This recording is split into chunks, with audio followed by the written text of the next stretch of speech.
Welcome to the Goodyear City Council meeting. We're excited to have you be a part of this important public process.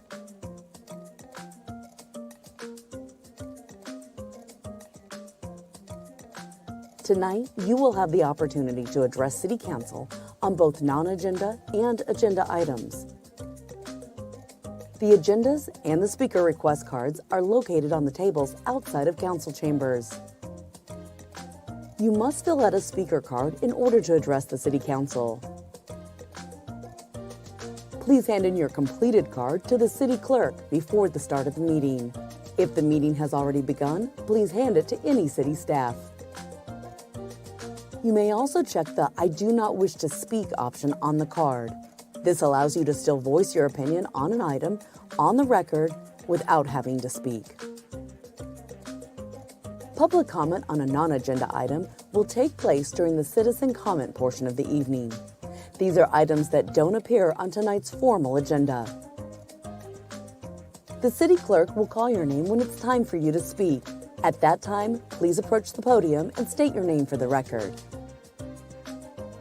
We ask that you speak clearly into the microphone. You'll have a maximum of 3 minutes, and there is a timer visible from the podium. When the light changes from green to yellow, your time is coming to an end. When the light turns red, your time is up. Note that you may also choose not to speak if other speakers before you have said what you wanted to say. Shouting, cheering, and loud noises will not be tolerated, and violators may be removed for disrupting the meeting. Goodyear City Council meetings stream live on Facebook and YouTube, and online at goodyearaz.gov. Thank you for your participation in tonight's meeting.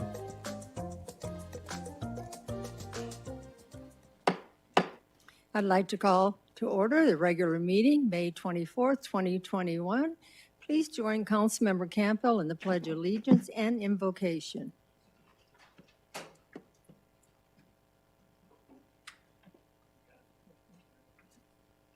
I pledge allegiance to the flag of the United States of America and to the republic for which it stands, one nation, under God, indivisible, with liberty and justice for all. Our Heavenly Father, we seek your blessings on the task before us this evening. Bless our efforts with clear insight, our deliberations with wisdom and understanding, our work with clarity and accuracy, and may we represent fairly and well those who have given us this task. We give thanks for all the opportunities given to our city and to our residents. May your grace and blessings continue to flow over each of us. We pray for a hedge of protection around those who serve our city, for our first responders, for our military here and abroad, and keep them all safe. We ask these things in thy most holy name. Amen. Amen. Okay, here we go. I'm going to try here. All right. Thank you very much. I'm going to give an explanation. Otherwise, everybody's going to wonder what's wrong with me. I'm put in a very high chair tonight. I can't even touch my feet on the floor, so I have them on a little box, but that means it gets very difficult getting up. So, you know, I am old, but it really makes me look old tonight getting up. So I just want everybody to know what's happening here in the dais. So anyway, everybody is present, so we don't have to worry about that. And we have one communication item tonight. Sometimes it's happy and sometimes it's sad. So we're looking forward to the presentation, and Fire Chief Paul Louisi will present a token of gratitude to Battalion Chief Russ Braden for his years of service. Thank you, Mayor. Good evening, Mayor and Council. As you said, tonight we're here to celebrate Russ's career with the Goodyear Fire Department. Russ actually started with the city in 1994, so 27 years, 2 years as a volunteer, and then came on full-time with the city in 1996. So 25, that's full-time with the city. So in keeping with past tradition, employees that have been more than 20 years employed by the city of Goodyear have an opportunity to certainly come in front of council. But Russ is a little different. He's frequently seen out there. He spent many, many years as our PIO. So he has had a lot of exposure to council, but also to our citizens for certain. So tonight, what we wanted to do, and this is almost like the celebration of Russ this week. So tonight, we'll recognize him. And then on Friday, the department will host a retirement celebration for him Friday morning over at the new fire station 181. And then Friday the 5th, no, I'm sorry, Saturday, June 5th, there's another event for Russ as well. So, but tonight is your opportunity to kind of see Russ off as he heads into retirement. So, Russ, on behalf of the city of Goodyear, just want to recognize your 25 years of service to the citizens in our community.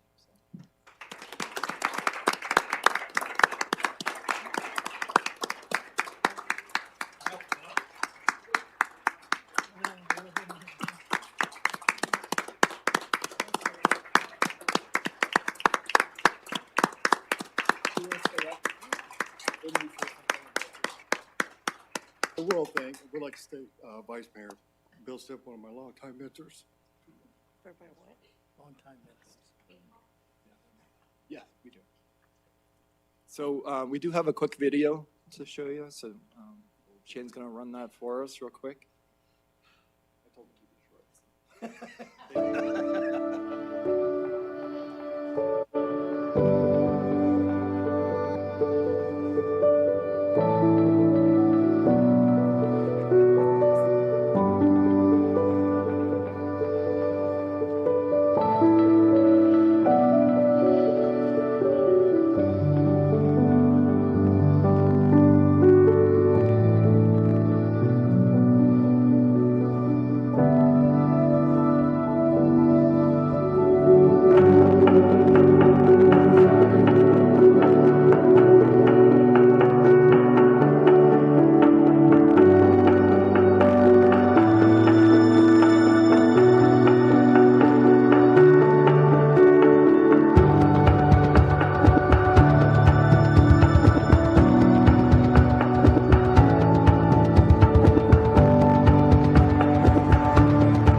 One more hand for Howard.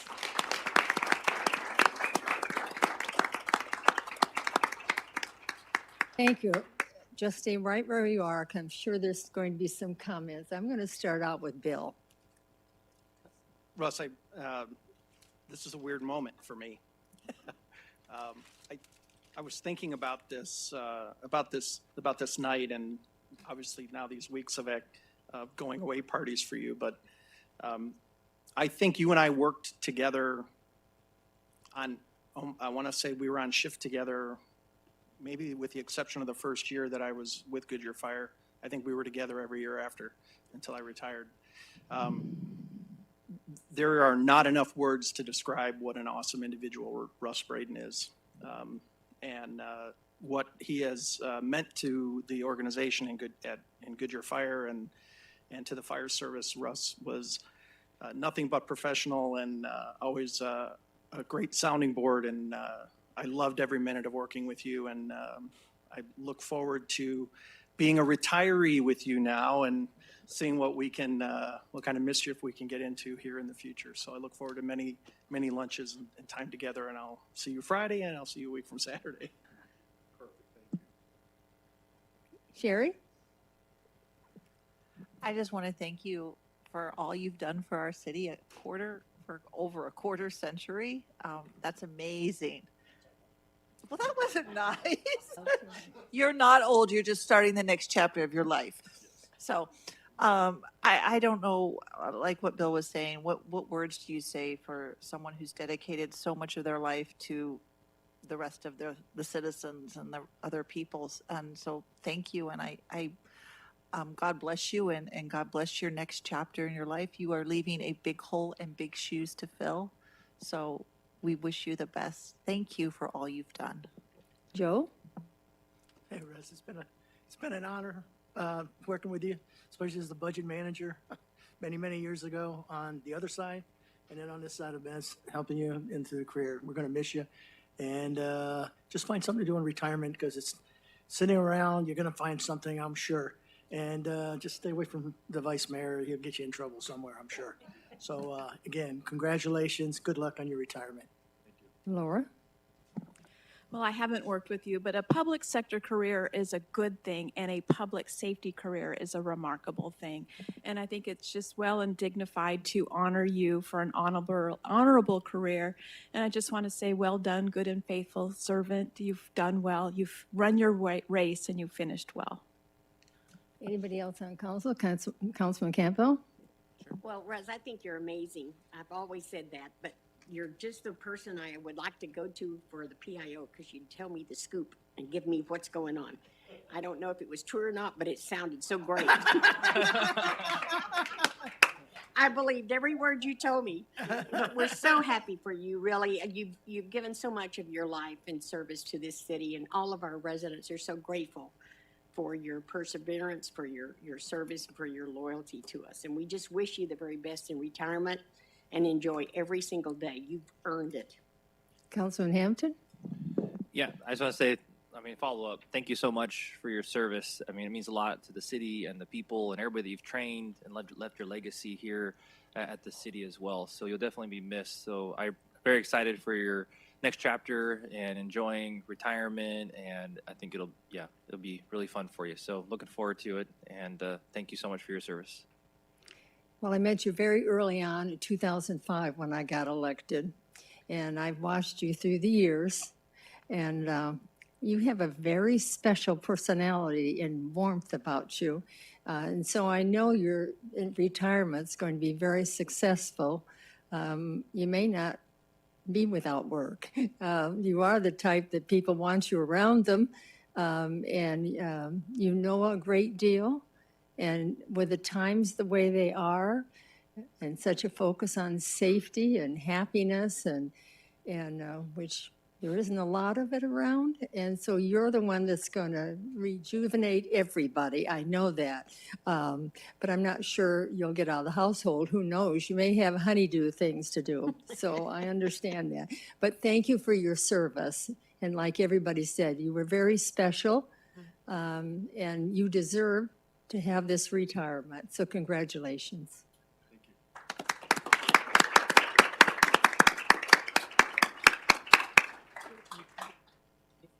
All right, we'll start the regular meeting agenda. Now is the time for citizens who would like to address the City Council on any non-agenda item within the jurisdiction of Goodyear City Council.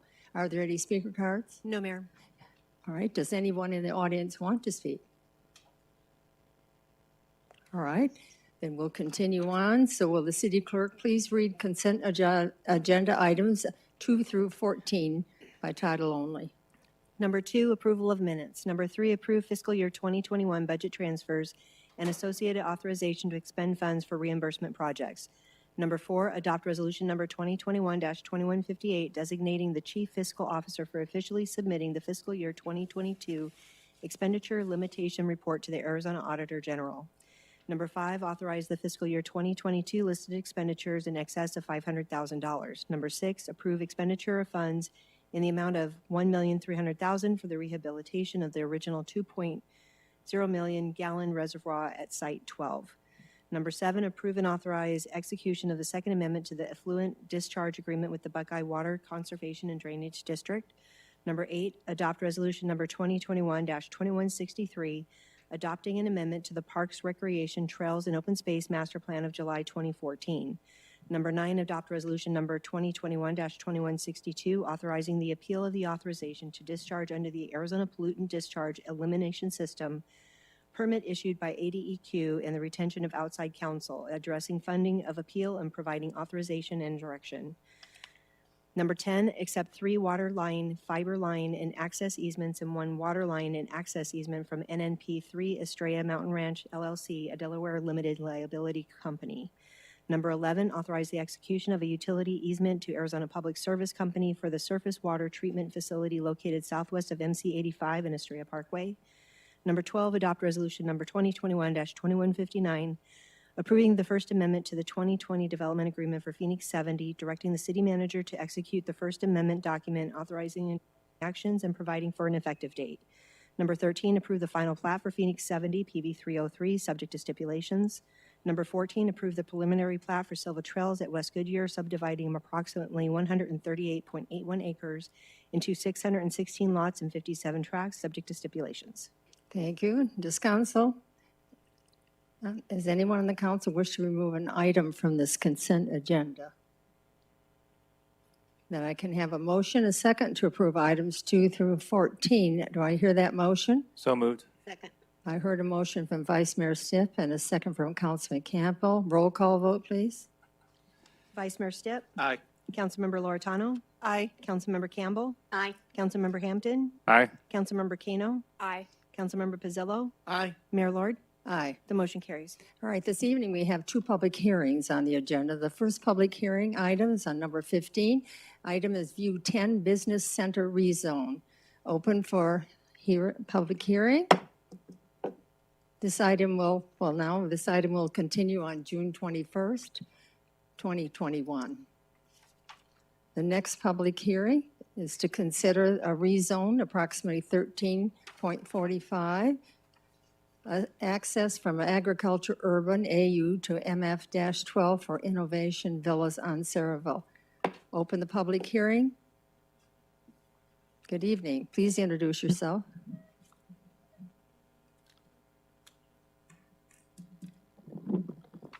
Good evening, Mayor and Council. My name is Christian Williams, and I'm here before you this evening with a request from Tom Durant to conduct a rezoning on a property within the city.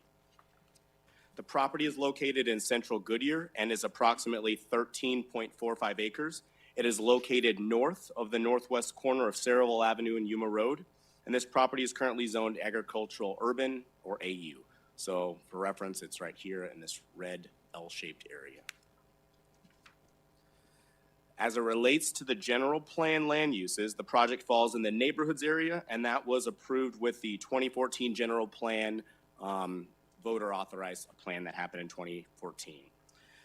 This is similar category to other apartment complexes, single-family rental products, or MF-12s, equivalents, and neighborhood commercial centers which have been developed in Goodyear near single-family. And for a little history on the property, the zoning of this property is AU agricultural urban, and that was established at the time of its annexation into the then town of Goodyear. Since that annexation and establishment of the initial zoning district, the surrounding properties have developed to include a mix of commercial and single-family residential. And I'll show you on the next slide a little bit closer of an image of this area. But again, we're talking about the area right here. So zooming in a little closer to the site, you can see that the project is south of Curtis Commons, single-family residential, north of Saraville Marketplace, home of Fry's Marketplace, or as I call it, Fancy Fry's, west of Wildflower Ranch, which is single-family residential, and it's also west of Saraville Avenue, and it is east of Canyon Trails Unit 3, single-family residential. The property is considered infill as it is surrounded on all 4 sides by existing development, and it would serve as a single-story transition from the higher intensity C2 general commercial, that is large big boxes to the south, to the single family 1 and 2 story developments to the north and to the west. So again, you have the Fry's, Saraville Marketplace, you have Curtis Commons, you have Canyon Trails. The applicant is requesting a zoning change from the current AU, agricultural urban, to MF-12 to facilitate the development of a multifamily development under the existing City of Goodyear's zoning districts for MF-12. The MF-12 zoning district is developed under MF-12 design standards as well.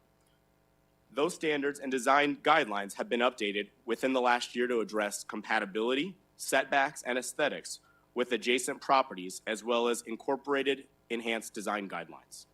In addition, staff has added stipulations to restrict all residential buildings on the property to single-story. And there are also stipulations which speak to perimeter compatibility and vehicular and pedestrian access to the adjacent Curtis Commons and Canyon Trails developments. Of note, residents in Curtis Commons development have requested that there be no pedestrian or vehicular access from the property onto the public right-of-way of South 164th Lane, which on this map is labeled as Avenue, but that is Lane. And although the applicant and staff are open to this request, city staff cannot commit to this request at this time. The public right-of-way and access exists and was deeded before homes were constructed and subsequently sold in Curtis Commons, and a utility and utility facilities exist on the current subject property, which may need to continue to have public access provided to them via 164th Lane. As a result, staff cannot restrict this access via the current zoning process.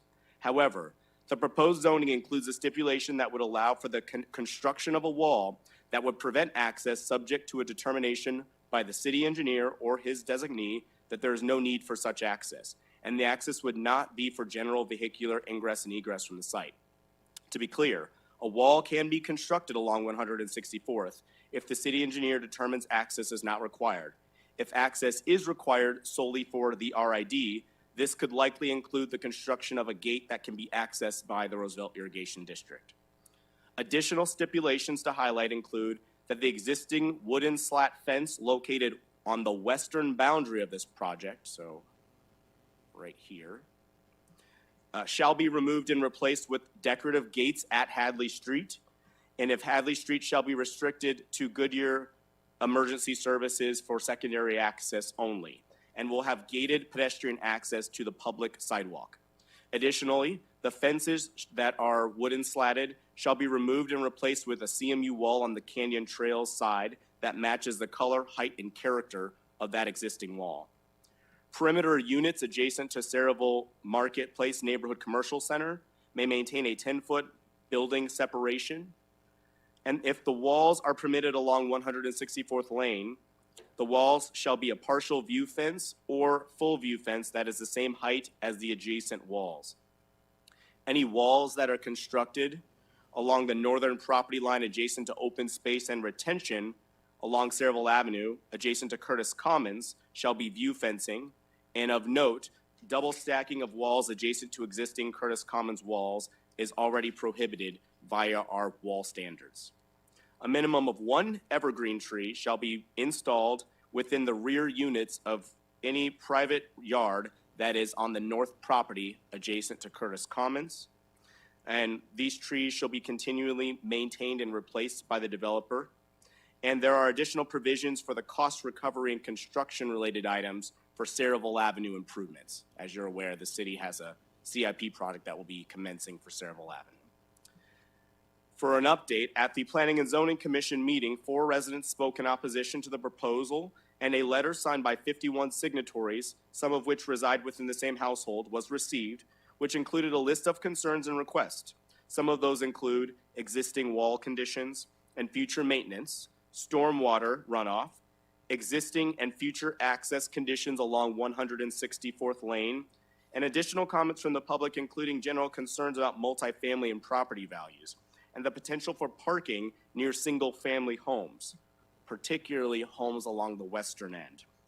In response to residents' concerns about potential parking adjacent to the single family, a stipulation was added to ensure there would be a minimum of a 15-foot landscape buffer that would be provided adjacent to single-family parcels to further exclude parking spaces. And a restriction on carports was added within 30 feet of single-family parcels. So that puts those buildings in line with the building setbacks that exist on the property. After that public discussion occurred, the commission voted 6-0 to recommend approval of the proposed rezoning, subject to the proposed stipulations that are provided in your report that address landscape buffers, parking, and carport restrictions. Staff has evaluated the impact of this proposed zoning to the greater community, and with no major concerns being found, staff recommends you approve the P&Z recommendation to rezone the property from agricultural urban AU to multifamily with a maximum of 12 units per acre, subject to the stipulations found in the ordinances and the added stipulations that were suggested by the Planning and Zoning Commission, which is also included in the ordinance. We would also ask for one more modification to the stipulations. We'd ask that all references to North Saraville Avenue be read as South Saraville Avenue, as there's a blocking change that occurs in the area. And with that, the applicant, I believe, is here. If you have any specific questions for that applicant, I believe they also have a presentation if you would like that, Mayor. And with that, I will turn the meeting over to you. Thank you. Would he like to speak? The applicant?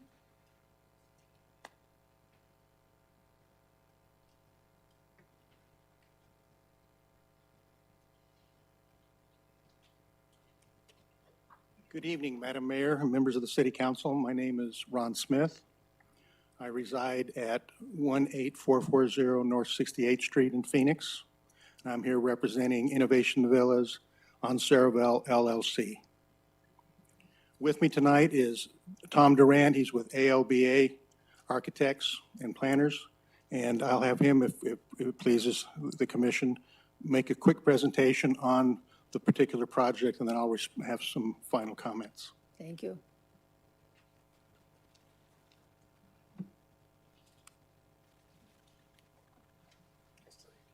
Yes. Good evening. A lot of this stuff is going to be a repeat of what Christian just went through, so I'm just going to go through it real quick. But background, it's on the northwest corner of Saraville Ave and Yuma. It's 13.45 acres, and it's AU going to multifamily 12. The site. So it's all one story, 1 and 2 bedroom floor plans. There's a fitness center and a pool located up towards the front on Saraville. There's a total of 151 units, and it's 11.22 dwelling units per acre. This is kind of the official, unofficial site plan as it is right now. This was drawn up and kind of shown to the residents adjacent to kind of walk them through what we plan on doing as far as the setbacks on pretty much all the corners for the residential. Allowing the 30-foot on the residential, 20-foot setbacks on the commercial, flipping the pool around, flipping the entrance into the community around, kind of addressing some of their concerns, making the buffers along the entire property line. And this kind of shows you the setbacks. So we're 30-foot minimum on residential, 20-foot minimum on commercial. The entrance coming in off of Saraville. So we pulled the traffic away from the residents on Curtis Commons. So the entrance will come in a little bit further down, closer to the commercial center, in onto the pool. The pedestrian access only on Hadley and the emergency access gates. So taking care of the wooden slats that are along there now to more of a decorative gate. And then access to 164th would only be for access to the RID. No pedestrian access, no vehicular access. And then just the elevations of the current units.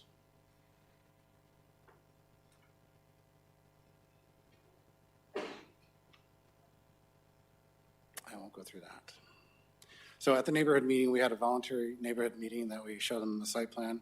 It was a slightly different one than that. We took their feedback. Most of their feedback was they didn't want access on 164th. Took that off as far as pedestrian. They didn't necessarily want the pool and the entrance up against the Curtis Commons residential. So we flipped that around. So now the access is a lot further away. And we have a buffer that runs along the outside edges. The other condition that they were looking at was the wall conditions of all the lots adjacent that are existing that rear onto the new property. And unfortunately, we can't blanket statement on all of them, so each one will be assessed to make sure that they're at a proper height so they meet pool barrier requirements, and they'll be modified if necessary. So conclusion, requesting to be rezoned from AU to MF12. There's 151 1 and 2 bedroom single-story residential units. We had a voluntary neighborhood meeting to address the residents' concerns, and we're requesting approval. Thank you very much. Are there any speaker cards? Yes, Mayor. A couple of brief comments, if I could. That's up to the mayor. Madam Mayor, if I have a couple of brief comments, Oh, if I I'm could? sorry, I didn't realize you were down. That's all right. This particular project is termed a purpose-built rental project. It's essentially a horizontal apartment project on a single parcel. So instead of stacked apartments, you have individual units, and we have duplex units. We retained Myers Research to do a detailed market study to see if this particular site was appropriate for this kind of project. Myers feels very strongly that this is an excellent location for this project based on other projects similar to this happening in the market area, based on the amount of anticipated need for rental product in the Phoenix market area, plus the rental product that's specifically located within 20 minutes of this site. Myers terms this as a luxury project. And this speaks to people's concern, existing residents' concern about, their particular values, their particular home values. Now, luxury is a subjective term, but in Myers, it's a term of art. It defines a specific quality in the project. These will be higher-end rental units. They will then move into the top of the rental market for this area.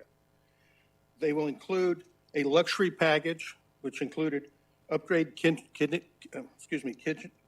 cabinetry, stainless steel appliances, granite or quartz countertops, side-by-side washer and dryer, oversized island, instant hot water heater, dual pane windows, 10-foot ceilings, and also a smart home technology package, which brings it into the 21st century.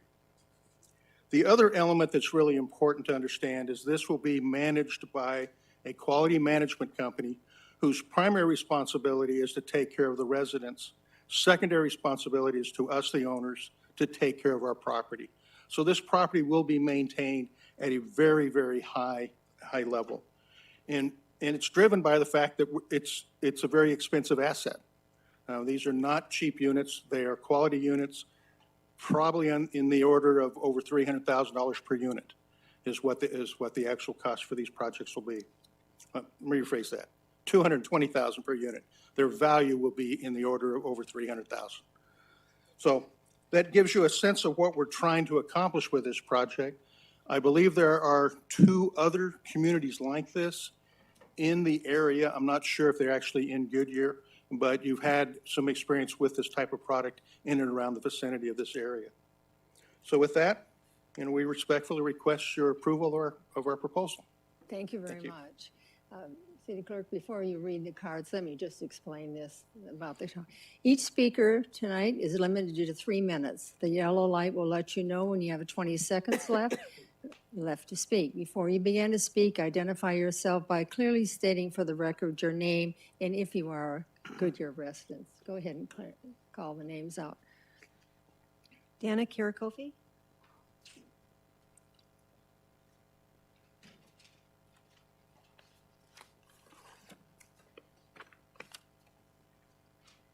Welcome. Thank you. My name is Danny Kirchhoff. I am a resident of the city of Goodyear. I reside in the Curtis Commons community. The opinion that I have is thus far, this developer has been very responsive to providing solutions for concerns of residents and appears willing to resolve the issue, providing the separation of the 2 communities, Curtis Commons and Innovation Villas, without cost to the city of Goodyear or Curtis Commons. Right now, in my opinion, the biggest obstacle is 164th lane remaining open. That would not be of benefit to the residents of Curtis Commons or Innovation Villas.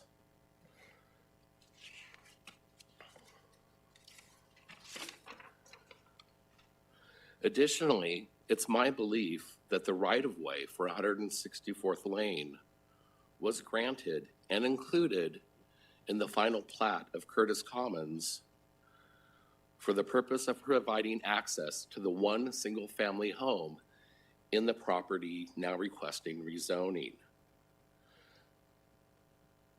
If the property is rezoned, the intent of the development of a multifamily community, as demonstrated by the plans shared, and the plans do not require access from 164th Lane, the purpose of the right-of-way has been extinguished, and the property in question should revert to the parcel prior to the creation of the right-of-way for 164th Lane within Curtis Commons. The developer of Innovation Village has verbally agreed to incur the cost of installing the wall, removing the street, installing landscaping. It would demonstrate that the city of Goodyear is listening to the residents and making good faith efforts to protect the adjacent homeowners from potential harm and damages if somehow the issue of 164th Lane could be addressed, separating the two communities. Thank you for the opportunity to speak. Thank you. Are there any more speaker cards? Yes, Mayor. Wes Carlson?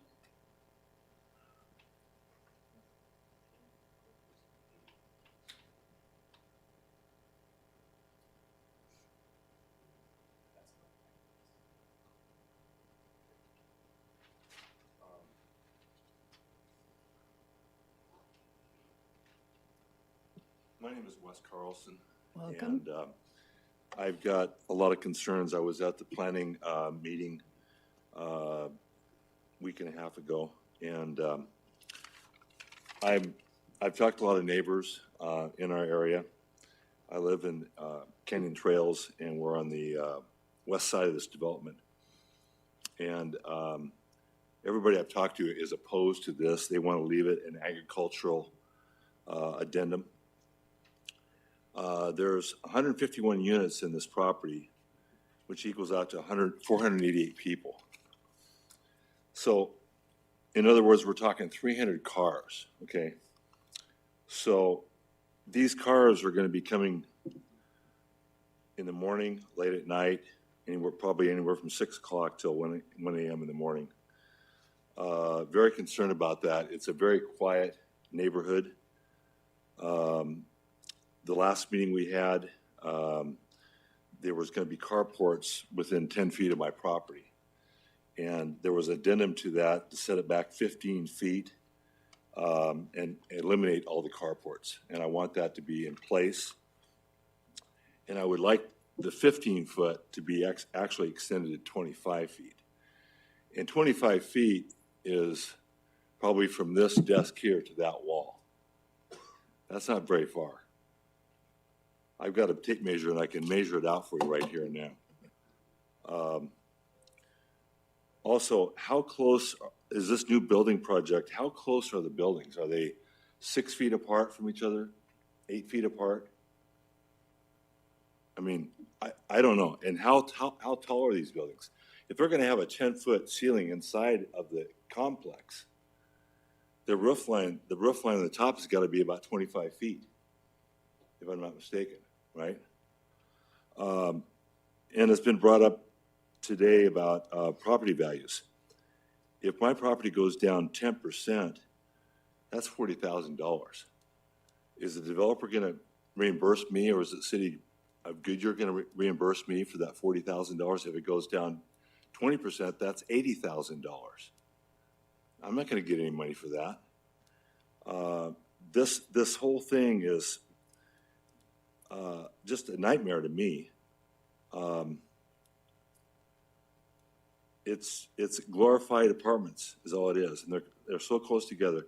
I was just looking at a news report yesterday morning, and the guy was an ex firefighter, and he said that the building materials they use in new construction now, there's so many chemicals and it's so inflammatory that if a house catches on fire, the other one is going to go back just like that. I'm just going to let you finish your sentence, but the red light is on. I didn't hear what you I said. said, I'll let you finish one sentence, but the red light is on, so. Okay, your okay. time's up. I mean, Well, there's also one concern about our wall along the west side there is not even 6 feet high.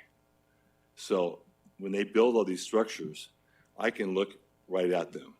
All right. And that's a big concern for me and a lot of the other neighbors. We like the wall to be at least 8 feet. All right. Thank you Okay. very much for coming out. Thank you. Are there any other cards? Yes, Mayor. Danny Gonzalez?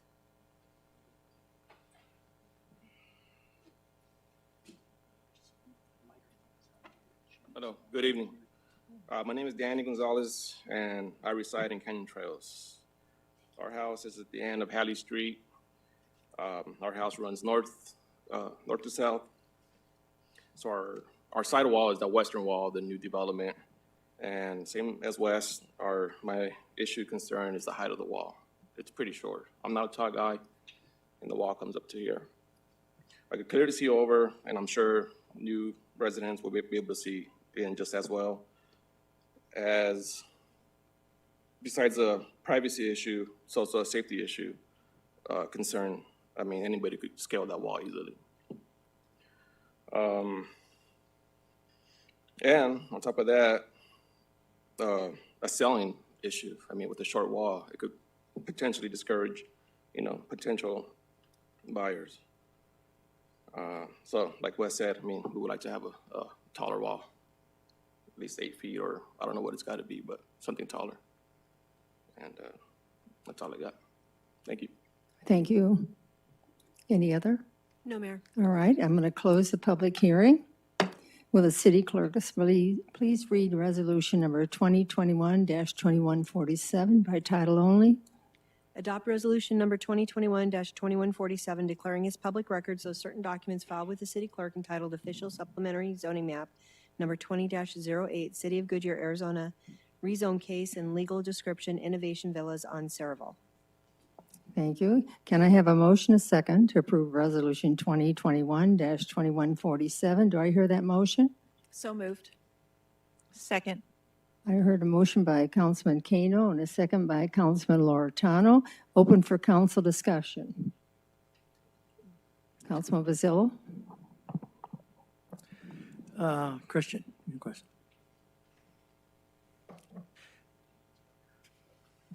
I noticed the one slide that was up. I don't know if we can bring that PowerPoint back up. The one that dealt with the facades of the units. Yes, How many different options are there going to be for that? there will be 3 unique elevations that will be requested. So I would like to emphasize what they showed as a preliminary site plan. A site plan has not been formally submitted. Once one is, we will judge that site plan based on the guidelines that you all approved. So I would look for 3 unique elevations. And out of those 3 unique elevations, they would be spread apart, so you're going to have 2 of the same right next to each other? So what we're also looking for is roof line elevations. One of the concerns you all have brought to us is how they look above the wall. So we'd be looking to make sure there's unique configurations, that those buildings look different, yes. How about the colors too? Yes, So you're going to be mixing and matching those as well? yes. Okay. I don't know if you're familiar or the one who's actually doing it. What's the rent ranges going to be in this particular project? That'd be a question for the applicant. We don't Yeah, do that's, it. I'm looking at the applicant Yes. there. Please come forward and answer that question. I appreciate it. Stay there a second, Christian. I got that one for you. Madam Mayor, Councilman Pizzolo, the one-bedroom units are going to be renting in the range of about $1,350 to $1,400 per month, and the two-bedroom units are going to be $1,650 to $1,800 per month. Okay. Thank you. All right, thank you. That sounds good. If I also could, just as to clarify, the color schemes, there are 6 color schemes. Okay. So there's roughly 18 different variations of product. And our goal is to not have any of the same units side by side. Question while I have you there. And I hear this wall concern on some of the residents. Was that addressed at the zoning, I mean, at the prior meetings as far as some of the concerns they have? Is there a section of the wall where it's like 4 feet tall? So what we would do in planning and working with our teams in engineering and building is ensure that on the side that Innovation Villas is placed on, they have an adequate wall height. So I can't speak per se to if somebody has raised the ground in their yard or what their wall, their current private wall is. But what I can tell you is we would never get into a situation where we let Innovation Villas grade or move their site higher than what the wall allowance is. Well, let me rephrase the question. If it's needed, it looks like the wall has to go up a little higher, will that be taken care of? If the Innovation Villas did not meet the wall height, we would require them to get it into standards.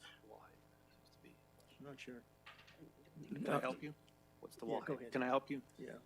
If the wall height right now in the backyard of one of those homes appears to only be, let's say, 6 feet tall, the concern is it needs to be taller, like it should be 7 feet. Like there should be one more row of CMU on there. 6 foot is the residential maximum, so.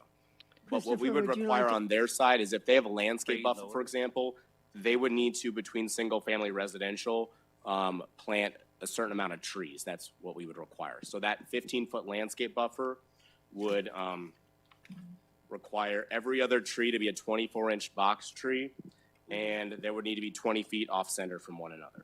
Christopher, go ahead. You're at the, Thank you, Mayor, Council. Christian, can you go back to the, or maybe it might be all the applicant's presentation? I know the site plan isn't submitted, but just for conversational purposes.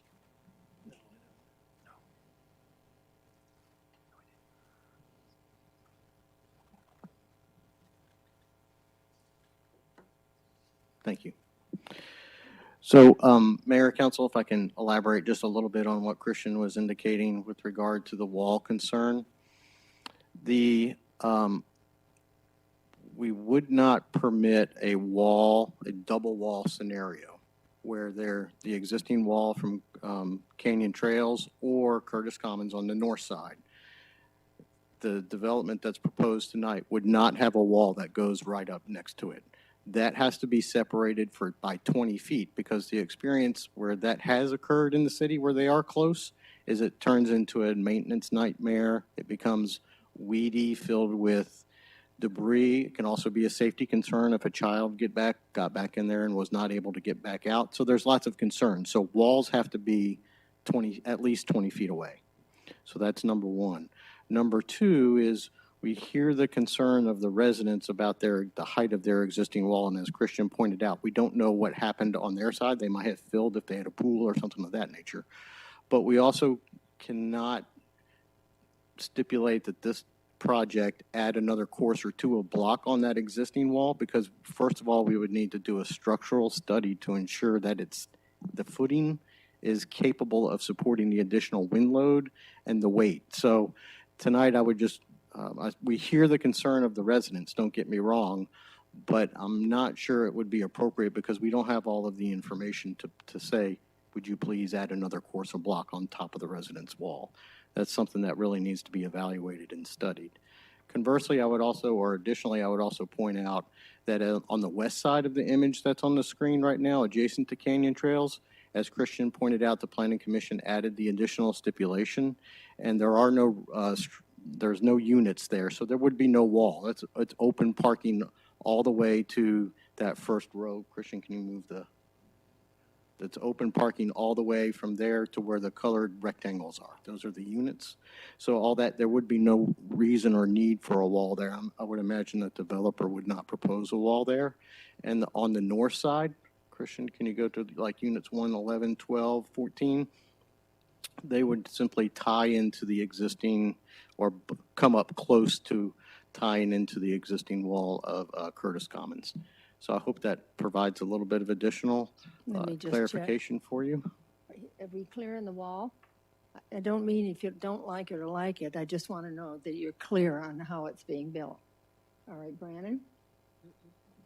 So if I'm in the new development, is the grade going to be lower to where the 6-foot wall is taller, I guess? I mean, or is it, yeah, because on the other side of the wall, they said they might have infilled, they might have raised the height due to, but on the other side, is it still a 6-foot wall or are they lower grade down? Yeah, I'll ask we don't have that information right now because we're not at site plan. We don't have the elevations, and I don't know if they've designed that or have looked at that. If I could, Councilman Hampton, I'm a civil engineer, so this is what I've done for 40 years. One of the requirements when you do an infill project is you have to work with the existing grades of your neighbors.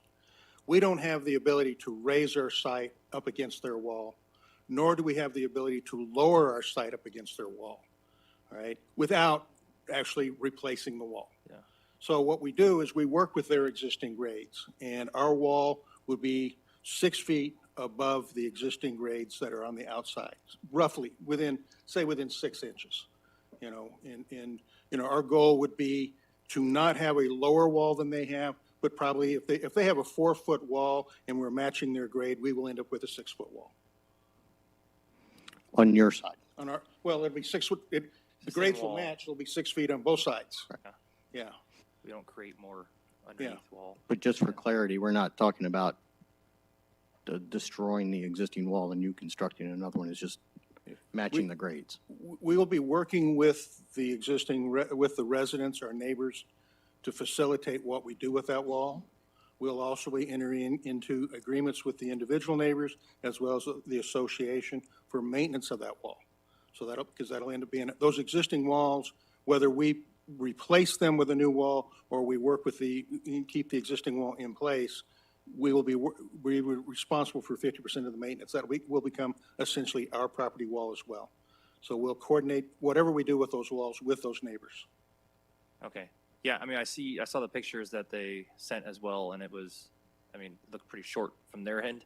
So I don't know, maybe put like a little view fence on top of it. I'm not sure. I understand that you guys are sharing costs, which I like, but I was just curious what that looks like. What it's going to feel like if I'm in that backyard and I'm looking my head over the fence and I'm looking at a parking lot, I guess. So without being able to look at specifics, my gut feeling tells me that if there's a short wall, if there's a 4-foot wall, we will work with the neighbor to replace that wall with a 6-foot wall. okay, but still the 6-foot wall. Okay. All right, Councilman Hampton? Yeah. Oh, sorry. Oh, I'm sorry. I looked at Hampton, and I looked at Campbell and said Hampton. That's Councilman okay. Campbell.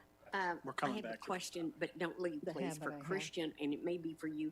Did I hear you in your discussion, in your explanation, say that there was a wood fence against the Canyon Trail property?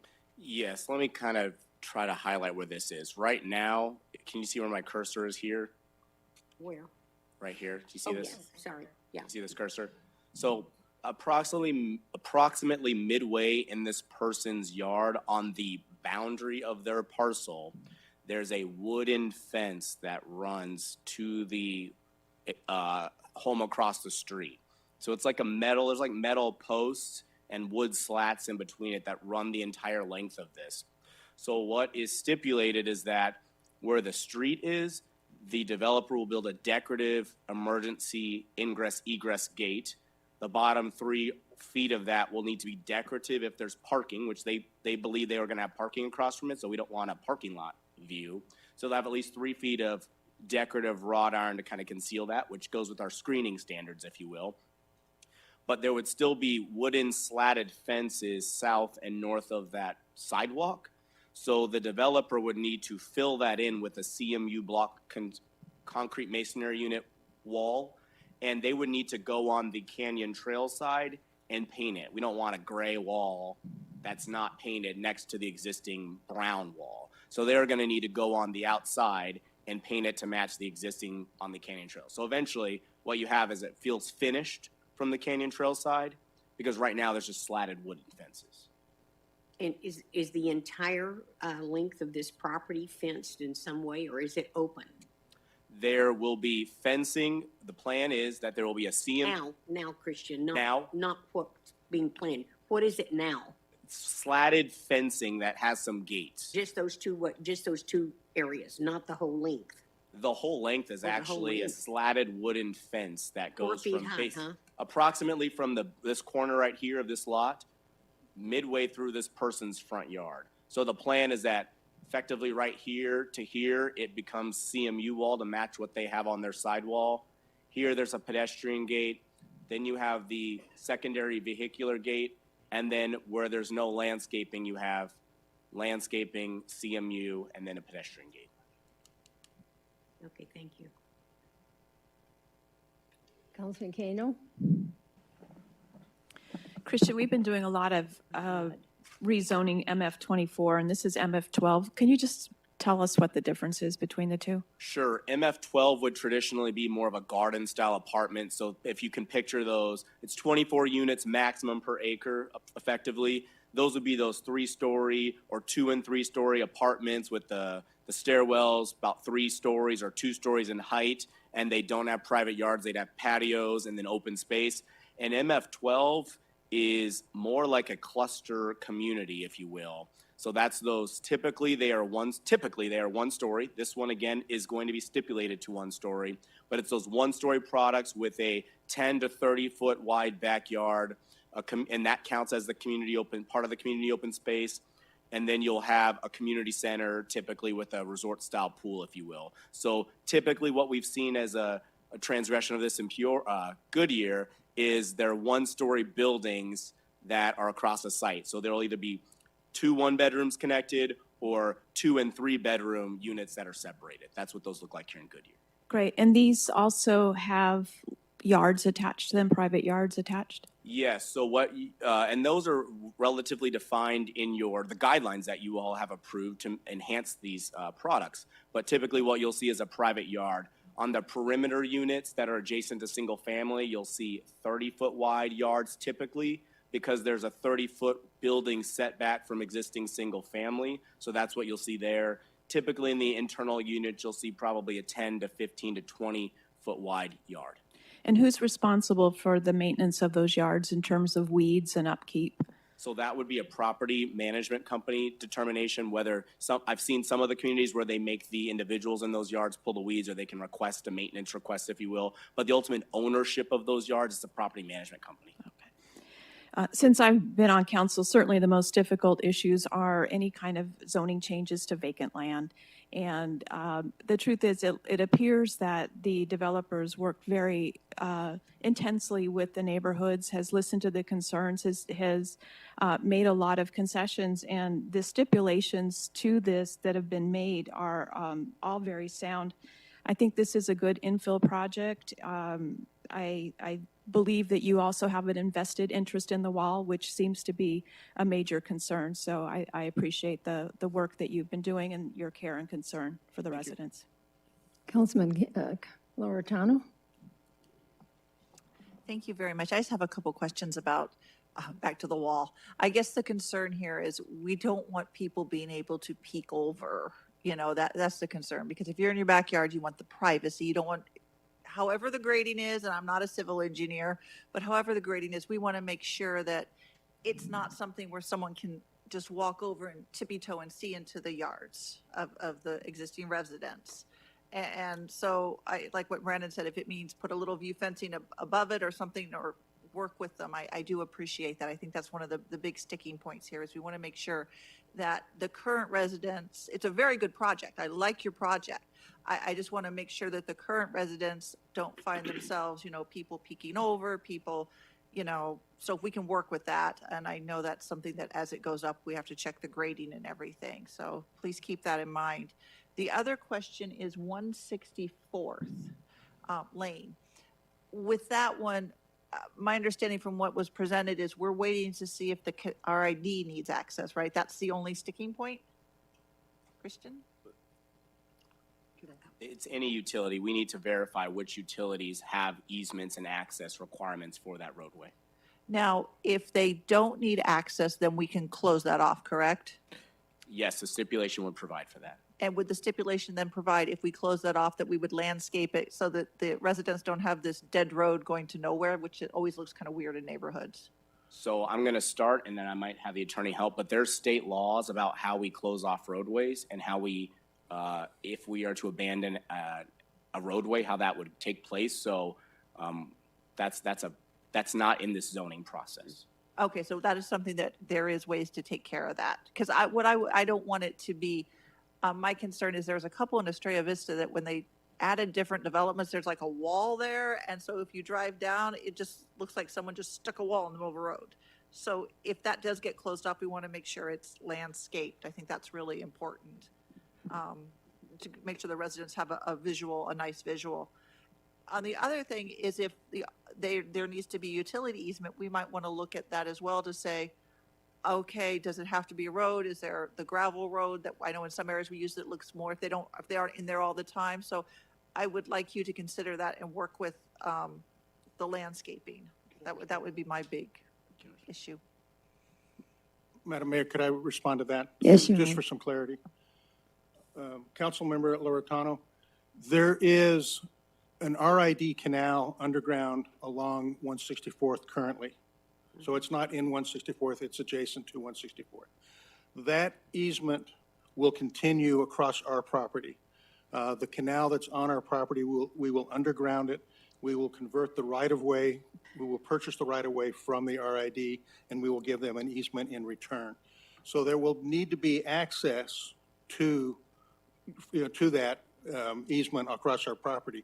However, that access does not need to be, in our opinion, does not need to be 164th Street. It can be an access easement across the landscaping.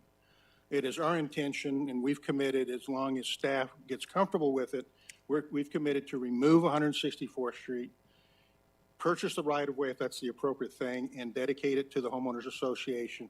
We will then landscape it as part of our donation to the homeowners association. So I want to be on record that that has been our commitment all along, that we will do that. The only other issue was, is there pedestrian access? So there won't be vehicular access. Is there pedestrian access? And we're comfortable that there's no pedestrian access needed for our project. And so we've also committed, as long as staff is comfortable, that we would close that off for pedestrian access. So an RID access would be maintained, but it would be only for the RID. Councilman Hampton? No, I mean, I remember in your presentation here, it showed that it was all landscaped and everything. When you say the city's comfortable, how would we become comfortable? Or what does that look like? What is our comfort? The gentleman did a pretty good job of explaining how it works, but there is a Yeah. statutory process. You have to go through, you have to do a title report, you have to see if there's any utilities, if there's any easements in place. If there are, you have to work with the various parties to maintain those easements. If possible, they certainly have a property interest. So you have to work through those processes. At that point, then the city engineer would make a determination whether it's appropriate to abandon the property, because it's city-owned right-of-way at this point, and it has to be received by another party, so they have to take ownership to it. Presumably, that would be the Curtis Commons HOA. So there's just a multitude of issues that need to be worked through prior to reaching the point where the property is abandoned. Okay. And that's separate from this It's a separate discussion. action. So, okay, yeah, I like the project overall. I like that the single story. I like that you worked with the residents. I really appreciate, that means a lot to, I think, the residents and the community, that you worked really hard to help with trees and landscaping and all the different shifting everything around. So I think that's good. And I'd like that you're making a commitment with the HOA and Curtis Commons to help with 164th. And I guess the last thing is really just that wall and Canyon Trails, just to make sure that it's high enough for the residents there, whatever that looks like. So I'm not sure if that's a stipulation or if we even can be a stipulation, but that'd be something that I would be interested in. Council, you finished? No.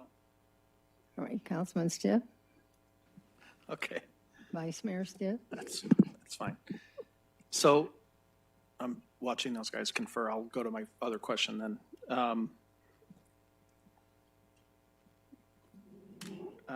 Mr. Gonzalez, I think you spoke. I saw you trying to raise your hand. Unfortunately, your time for the meeting is over, but I think I know where you were headed. You sent photos to us. Very helpful, by the way. Thank you. And I wasn't inferring anything by your height either when you sent the pictures, but you could tell that the wall in his backyard on Hadley appears to be not a perimeter wall, but a neighbor-to-neighbor wall. I don't know what the official term for that is, but it's the similar height that I have between my home and my neighbor's house, where I'm fairly tall. I can see somewhat over that. But, and it's a very thin, they're not even, they're not mortared together, they're loosely fit block. That's what that wall looks like in his backyard, with the idea that in the future, whatever was going to go here was going to be a single-family home, and you'd be single family to single family, and therefore you wouldn't need a perimeter wall. I believe that the walls at Canyon Trails there are not perimeter walls, which is why they're only 6 feet tall, and they're not the normal perimeter wall height or perimeter wall construction. And I think that's the issue here. I absolutely agree that that wall is way too short, and I'm surprised you haven't had intrusion yet. I mean, honestly, you're back up to a commercial site. It's out in the middle of nowhere. But I think the residents' concern about access into their property from this multifamily is just. And there needs to be a resolution to that. It can't just be, well, it's 6 feet, because that clearly is not high enough or of the right construction. Does anybody have an answer to what I'm supposing is going on between Canyon Trails and this site? And I'm only going to imagine that it's the same thing between Curtis Commons and this location as well, because I believe going way back, this was always intended to be single family. Madam Mayor, if I could respond to Yes, you Vice can. Mayor. Vice Mayor Stipp. So in terms of wall height, your typical perimeter wall height in master plan communities is 6 feet. That's the standard wall height. On perimeter, that's also the standard wall height between the units. What you're describing is what we call a dually wall. And yes, it is absolutely not appropriate for a perimeter wall. And so if there are dually walls there, we will be working with the neighbors and replace those walls. Okay, in terms of wall height, we'll work with staff. Your standard wall height is 6 feet. Okay. Right? You don't look over a 6 feet wall. Okay, it's 6 feet from my side, it's 6 feet from their side. Now, if there is a need to go higher, we certainly will do that if that is permitted, and if that's the appropriate thing to do. But like I said, your standard wall height on residential master plan communities is 6 feet. And again, but it requires us to work with the neighbors. I cannot go and tear their wall down. Correct. All right. And so I think that's our other challenge here too. Yeah, Is I've got to work with the neighbors, and we've got to come up with agreements in terms of maintenance. But we're committed to doing that. We're committing to making that effort to try to make our neighbors comfortable with our wall height. and Christopher, is that a stipulation that we address this specifically? Yeah, Mayor, Council, or Vice Mayor Stipp, if you wanted to add a stipulation that would say this wall needs to be 6 feet tall on the developer side of the project, I think that's absolutely doable. I wanted of the right construction as well. Because you know what I'm talking about. Yeah, oh, yes, sir. Mhm. The fit together and the built together. Yes, sir. And so if it's a dually wall, then that stipulation would require them to tear the wall down and reconstruct it. So I think the applicant has to agree to that. The only caveat I would like to have is that's subject to our neighbors willing to cooperate and letting us do that. Yeah, the HOA. The HOAs obviously have to be. The HOA, but also individual neighbors. Yeah. So how do we procedurally insert a dais written stipulation? I believe you're just having a stipulation of, to require a 6-foot perimeter wall adjacent to the neighbors, consistent with city approved standards. Say that again so Darcy gets it. You'd add a stipulation that would require a 6-foot wall adjacent to the neighborhoods, consistent with city wall standards.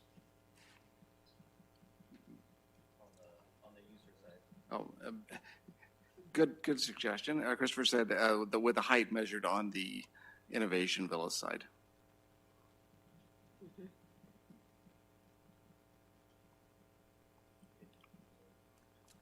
Would that work for you guys? Right. Yeah, but what if they don't agree? Then he doesn't get to build his place. No, the neighbors would have to agree. I know. Well, they're all working that. And he doesn't have to do it. Oh. Right, well, we just said they had to put a Sherry's on fire. I don't smell it. Are you clear on that? Yeah, I'm is looking everybody at crystal Christopher clear and now? the lawyer. It's gonna go to the resolution, I think. Let's give them a moment. Yeah. Hold on. I wrote it down. I can pull it off, but I just need to know where. I think Just a Christopher got minute. it. Did you write it down? You got it. And obviously, as long as I have the microphone turned on, just thank you for all the efforts that you put forward. I know for the neighbors, this is always a very uncomfortable moment when that piece of land that you thought was going to be that way turns into something completely different. This area has been struggling since its initial inception in the way that it was put together with all the different developments. This just is the last piece of the puzzle to fall in. Honestly, I'm grateful that it's not a multi-story, multifamily, although that'd be easy to say no to, but. You have a question? While we're waiting, Councilman Pizzillo has a question. Yeah, I think it just needs to be clear that, I don't have a problem with the 6 foot. What I have a problem though is making sure that the neighbors have allowed you to do that. Because I could see a problem where we put in the 6 foot and they say, no, you're not coming on the property. Then you got a bigger problem. So you got to write it in a way that the neighborhood has to agree to do it. Or the neighbors have to agree to do it. Because you don't have the right to just go on their property and tear down a wall and put another one in. What I've written, Joe, is in partnership with the adjacent HOAs. All right. Partnership's got to be a key word. Yeah. Okay. So while they're figuring out where to go, Well, let's just figure it out so that someone's not going to be sued. can't do anything with it. Sorry, I'm having computer issues, so Oh, having to go I'm back to sorry. paper. I have them all the time, so I'm great sympathy with you.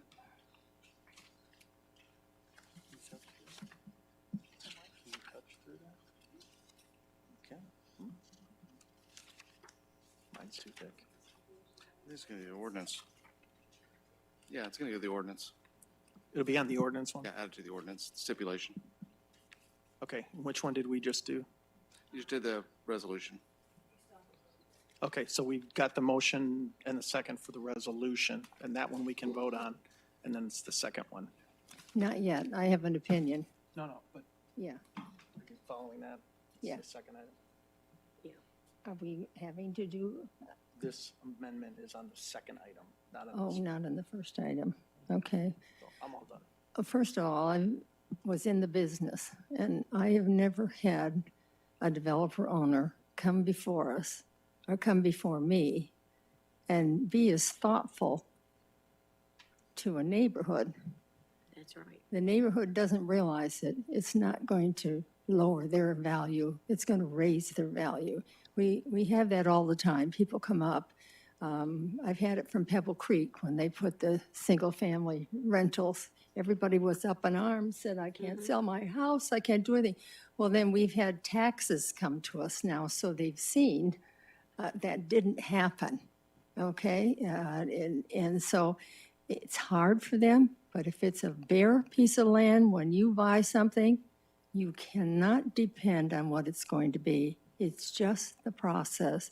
It's owned by a private owner, and they have the constitutional right to go before councils to decide what they think will be marketable. And that's what it's all, this all is driven by the market. You have a lot of people moving into the area, and they need homes. And I viewed several of these now.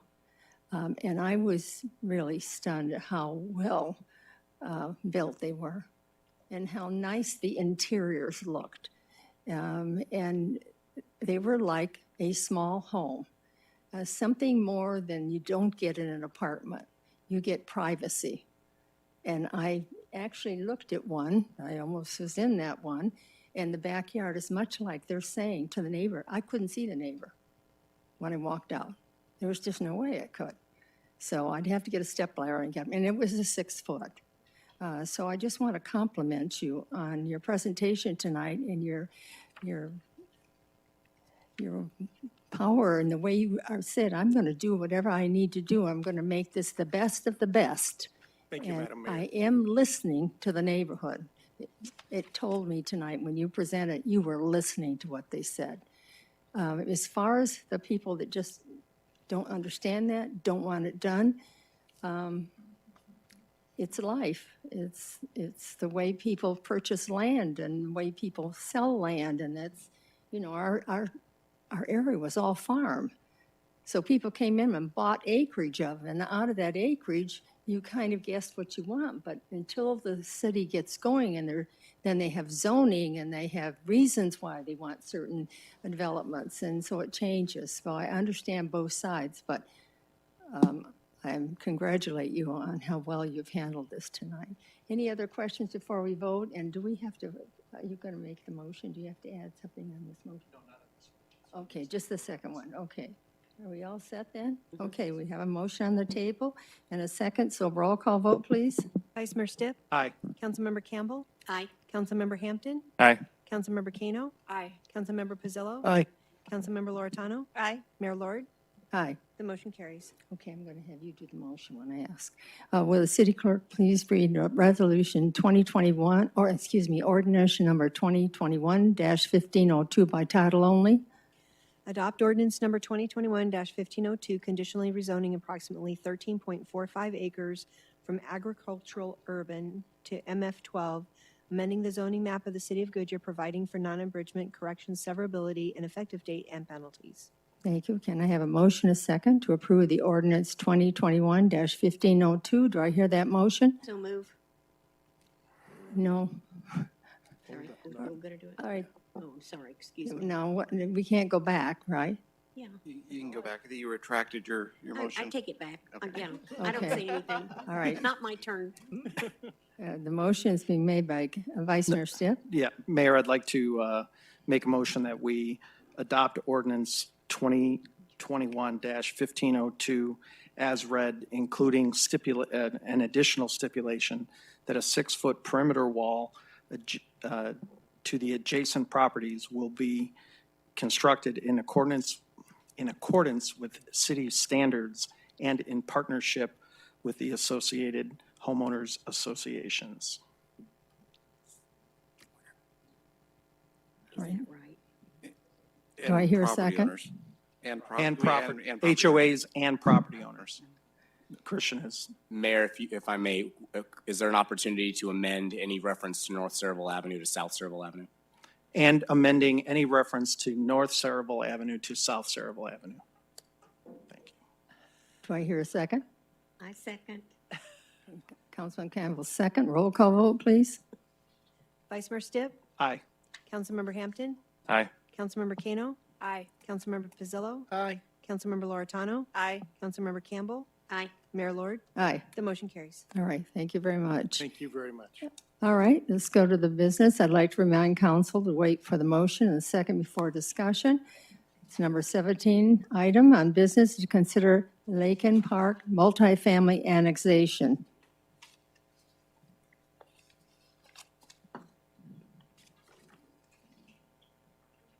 Please introduce yourself.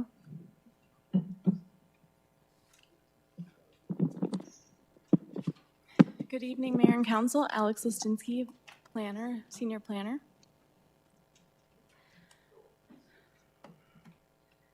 Tonight, I have the Lakin annexation before you.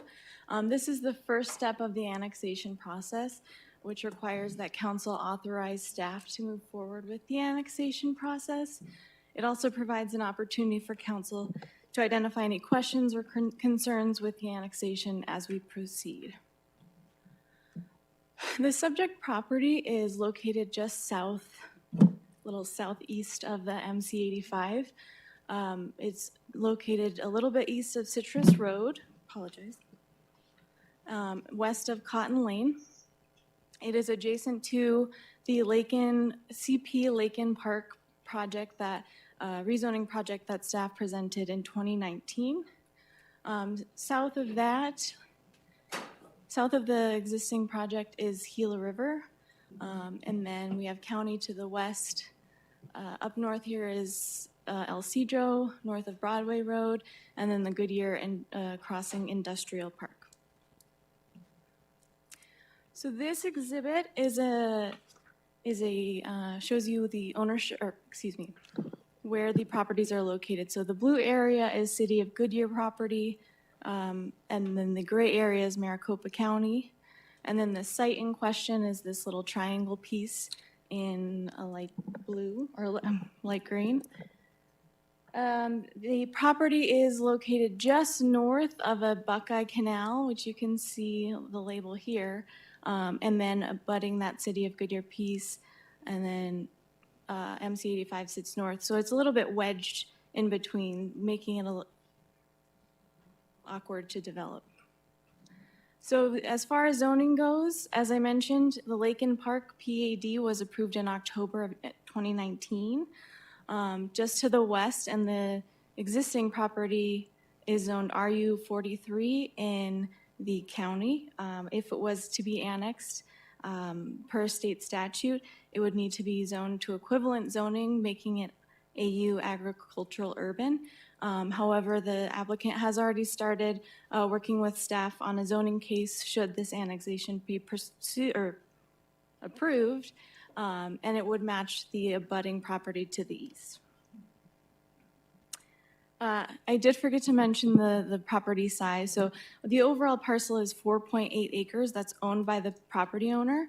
2.8 of those 4.8 acres are what need to be annexed into the city. The remaining 2 acres are already within the city. So this is just the evaluation criteria, which I won't read all of, but essentially giving staff the criteria needed for pursuing the annexation. So ability to provide services, how the property would be zoned, and meet the city general plan and other requirements. The general plan designation for this property is business and commerce, which does permit multifamily uses, which that existing property to the east is already designated within that Lakin Park PAD, so which would meet that general plan requirement if approved. Additionally, another evaluation criteria is the ability to provide basic services, which includes streets and transportation, emergency services, water and wastewater. The property is already in the IWMP and is served already by, or the abutting property is already served by the city, so that 2.8 addition should not make a significant impact. And then the MC 85 would be that main access corridor. And I apologize, this bullet point over here talking about a development agreement should have been taken out. This text was copied from a previous annexation case, so there's no development agreement requested with this annexation request. These next 2 slides are images of the property. So just to the east of this picture is the Buckeye Canal, and then beyond is the Lakin Park property. This is along MC 85. And this is just looking a little bit further south. As I mentioned, these are the 3 main services that would be evaluated, and we do find that it is capable of annexing this property. And therefore, staff does recommend authorizing staff to move forward with the annexation process. And then if you do have any questions or concerns that staff should address, please let us know. This will be one of 3 presentations to you, and then if authorized to approve. And the applicant is here available for any questions, and that concludes my presentation. Thank you. Thank you. Are there any speaker cards? No, Mayor. Does the applicant want to speak? Hello. Does the applicant want, oh, he's coming forward, okay.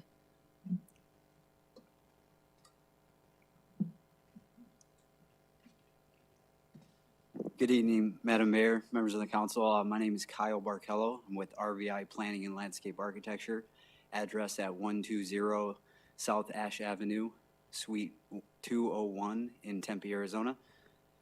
And Alex did a great job presenting tonight. Again, really no further comments and happy to answer any questions the council has. Thank you very much. Are there any speaker cards? No, Mayor. Okay. Can I have a motion and a second to authorize staff to initiate the annexation of 2.8 acres of land generally located west of the southwest corner of MC 85 and Cotton Lane to be included in the Lake and Park Development Area? Do I hear that motion? So moved. Second. I heard a motion by Councilman Hampton and a second by Councilman Pizzillo. Open for council discussion. Councilman Hampton. This might be a silly question, but if we annex that, do we take any control, or are we responsible at all for MC85, that section of road there, or is that still county, or is that someone else's responsibility? I don't know if that affects us at all. I saw the maintenance of the MC85, and I was just curious if we're going to be responsible to upgrade that. Mayor, Councilmember Hampton, the proposal would not annex any portion of MC85, which would not make us responsible for that, for MC85. Okay. And then, I know we've already approved this. Do you know is there any freeway overlays? How close are SR 30, 303, I see MC85 there. That doesn't really, probably is a moot point at this point, because we've already approved the general Lake Industrial section. I was just curious. Off the top of my head, I would, the alignment is approximately here and then curves up through around this middle, just north of the Gila. I apologize, I don't have a map for you, but it wouldn't be over this subject property. Okay, so us annexing it and putting something, whoever was designing the freeways didn't expect to use this parcel for anything. So it was Correct. separate from that. So we're not gonna stop the 303 or stop the SR 30 from being used by annexing this and then giving it to multifamily. Correct. Okay, I just wanted clarification, so thank you. Any other questions? All right, let's vote on it. All in favor, say aye. Aye. Opposed? The ayes have it. Thank you very much. Well, then, number 18, the next item on business is to consider the Arizona Office of Tourism, Maricopa County Prop 302 Marketing Program. So if you'd introduce yourself, I'd appreciate it. Debbie Deviney, Goodyear Ballpark Assistant GM, Marketing and Business Operations. Good evening, Mayor and Council. I'm here to present information on the Prop 302 Marketing Program through Arizona Office of Tourism. So a little bit about the program. We've been participating for as long as I've been here, so it's 10 plus years. And we've been participating as a regional co-op with the Wickenburg Chamber of Commerce, and there have been others throughout the years. This program is basically a program that provides funding that allows us to promote tourism. So the funding comes from car rental surcharges as well as hotel tax, a 1% tax on hotels in Maricopa County.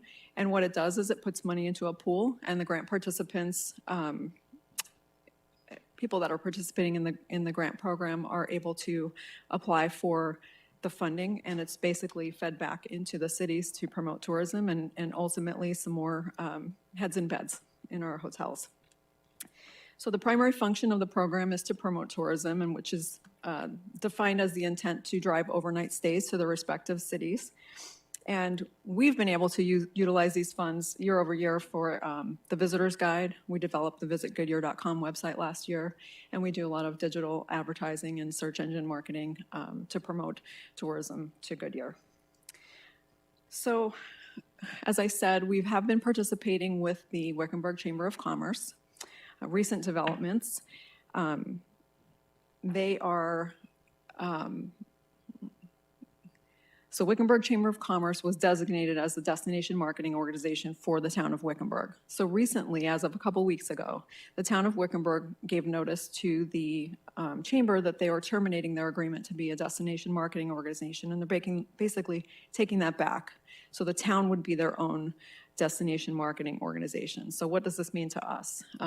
This left us with some questions. And so we had to kind of figure out a plan A, plan B, plan C. So plan A would be continuing with the current co-op as is, if they wanted to participate. So that was kind of an unknown. So they wouldn't know anything until they went to their council and addressed this.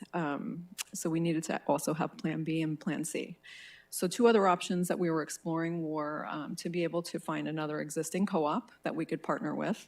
And when you partner with the co-op, generally the idea is that there's a benefit to each of the participants in the co-op. So, so there wasn't really an existing co-op that would benefit us necessarily.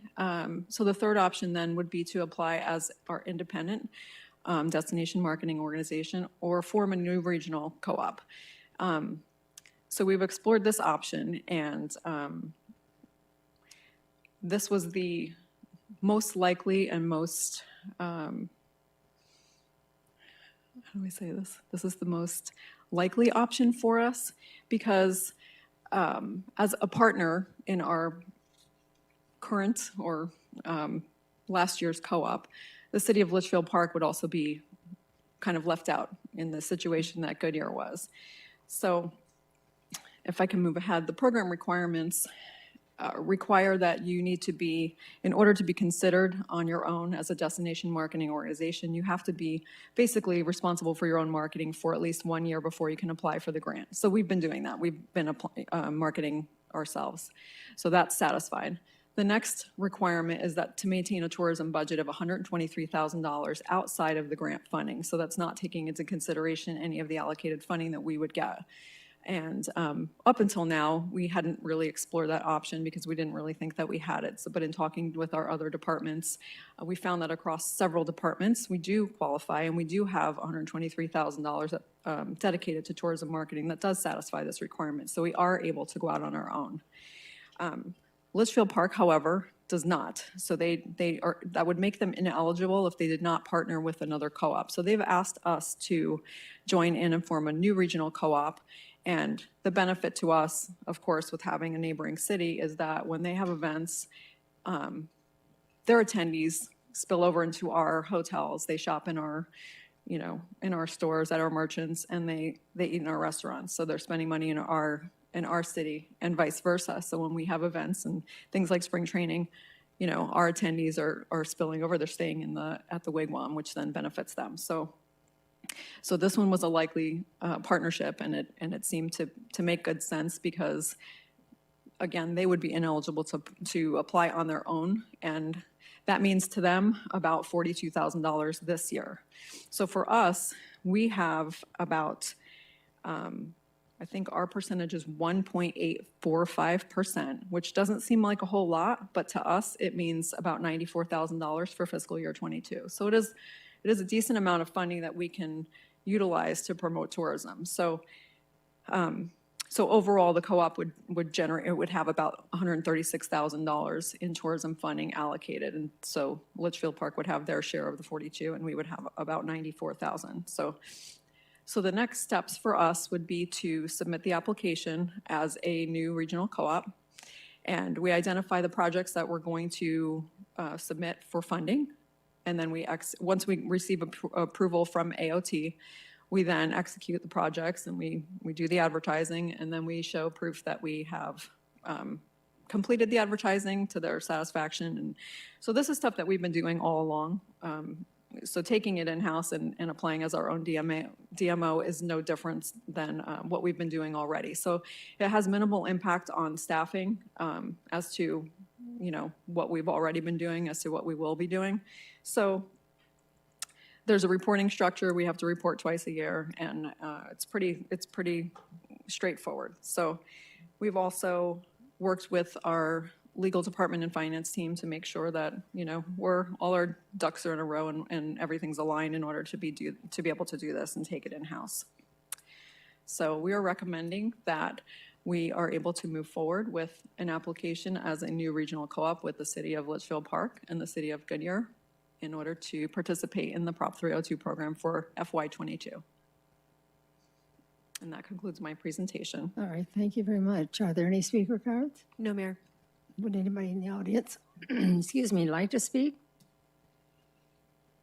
All right, can I have a motion, a second, to authorize the city manager to submit an application to the Arizona Office of Tourism, AOT, which would establish the city of Goodyear as a destination marketing organization, DMO, for either ourselves or a new co-op that includes the city of Goodyear and the city of Litchfield Park, and authorize associated budget transfers. Do I hear that motion? So moved. Second. I've heard a motion of Councilman Kano and a second by Councilman Campbell. Open it for discussion. Councilman Hampton? So the staff recommendation is an or Litchfield Park. What did you say?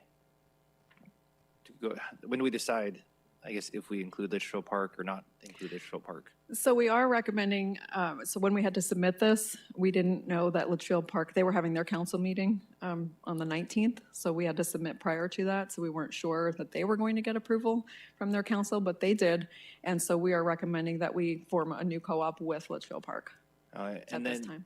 what does it look like in their city to have us? Do they market, you said they'll market our events, and is it just inside the walls of Litchfield, like the 8,000 residents, or is it their whole zip code that they market to? So they market their events separately, and as do we. It's just that the forming the co-op kind of benefits each other because what we do impacts each other just because of our proximity to Litchfield Park and theirs to ours, theirs to Goodyear. And we spend 40,000 less, or we utilize 40,000 of their dollars?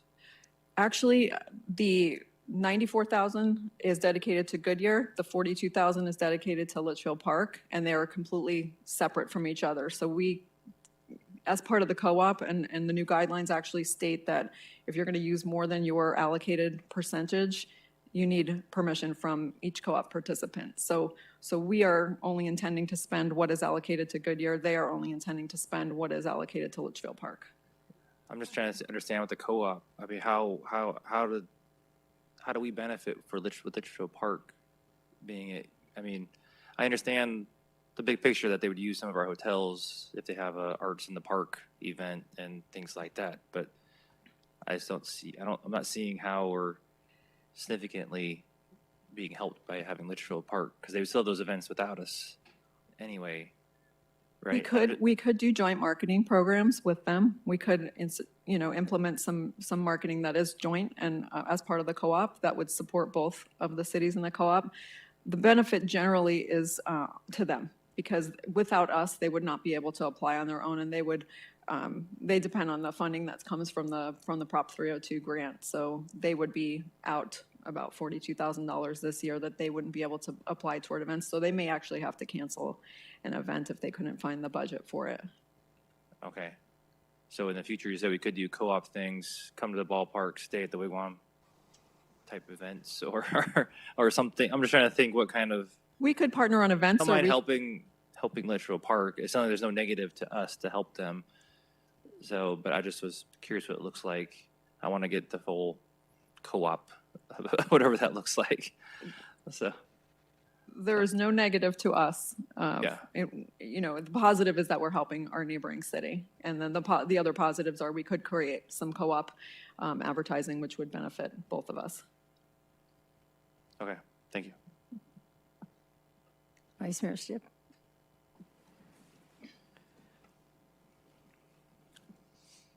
I'm trying to be careful on where I'm going with this.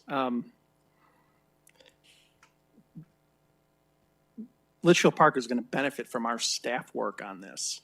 We're going to do all the grant work. We're going to do all the applications. We're going to do all the administration, and they're just going to get the money. Is that how I'm very oversimplifying it? But isn't that basically where we're going? We will be doing the application, but the information that goes on the application is coming from them. So we're not getting quotes. We're not doing all of the other administrative work that would go with normally with putting on their events and advertising their events. They're doing all of that, and they're basically providing the backup, the detail. Yeah, I mean, I get that. We do a lot of that. City of Phoenix carries a lot of weight for us when it comes to transit and, some other stuff. So, we're doing more than just being simply the co-signer. There's some work involved in that.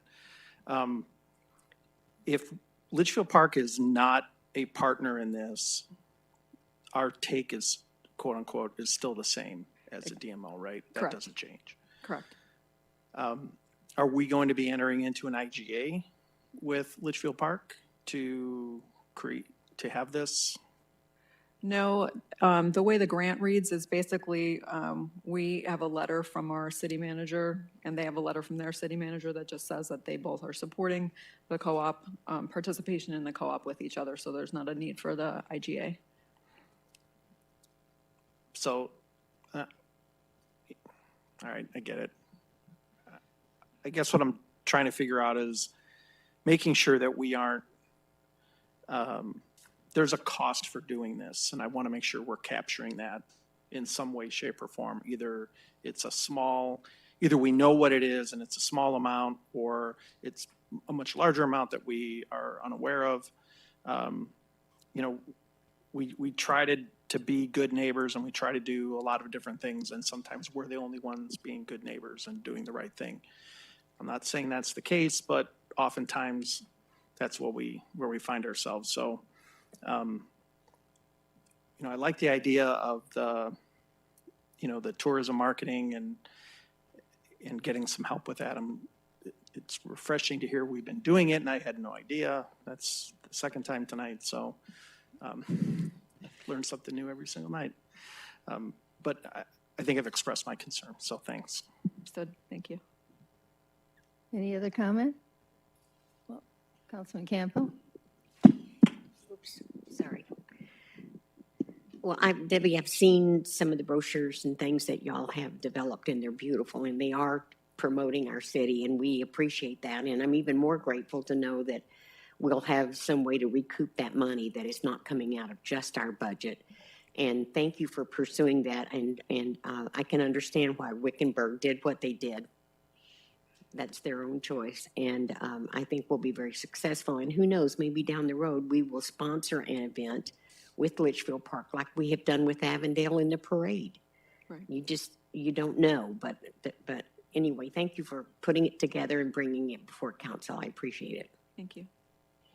Well, I think partnerships are good. And I think the West Valley has done a number of those. We've actually did fire, and we've done inspectors, and that cost us something, but it also cost them something. And we need each other because there's a lot of people going into the wigwam. Where do you think they shop? You think it's just in Litchfield Park? No. It's the West Valley. So we do benefit by them. We get the tax dollars that they spend here. And so I think this is a good program, and we did need more money for tourism. Each year we've wanted to look at something, right? Right. And you and I have talked about it, and we can't do it because of the money. And so this opportunity fell in our lap, and I think taking advantage of it is exactly what we want to do. So thank you. All right, let's vote for this. All in favor, say aye. Aye. Aye. Opposed? The ayes have it. Thank you for the presentation. Thank you. Number 19, the last item on business is consider adoption of 2022 tentative budget and setting the public hearing. Doug Sanders, please introduce yourself. Good evening, Mayor, members of the council. I'm Doug Sandstrom, the Finance Director, and as you said, I'm here to present the fiscal year 22 tentative budget. And just for Vice Mayor Stipp's consideration, that's all the water I have, so it will not take that long.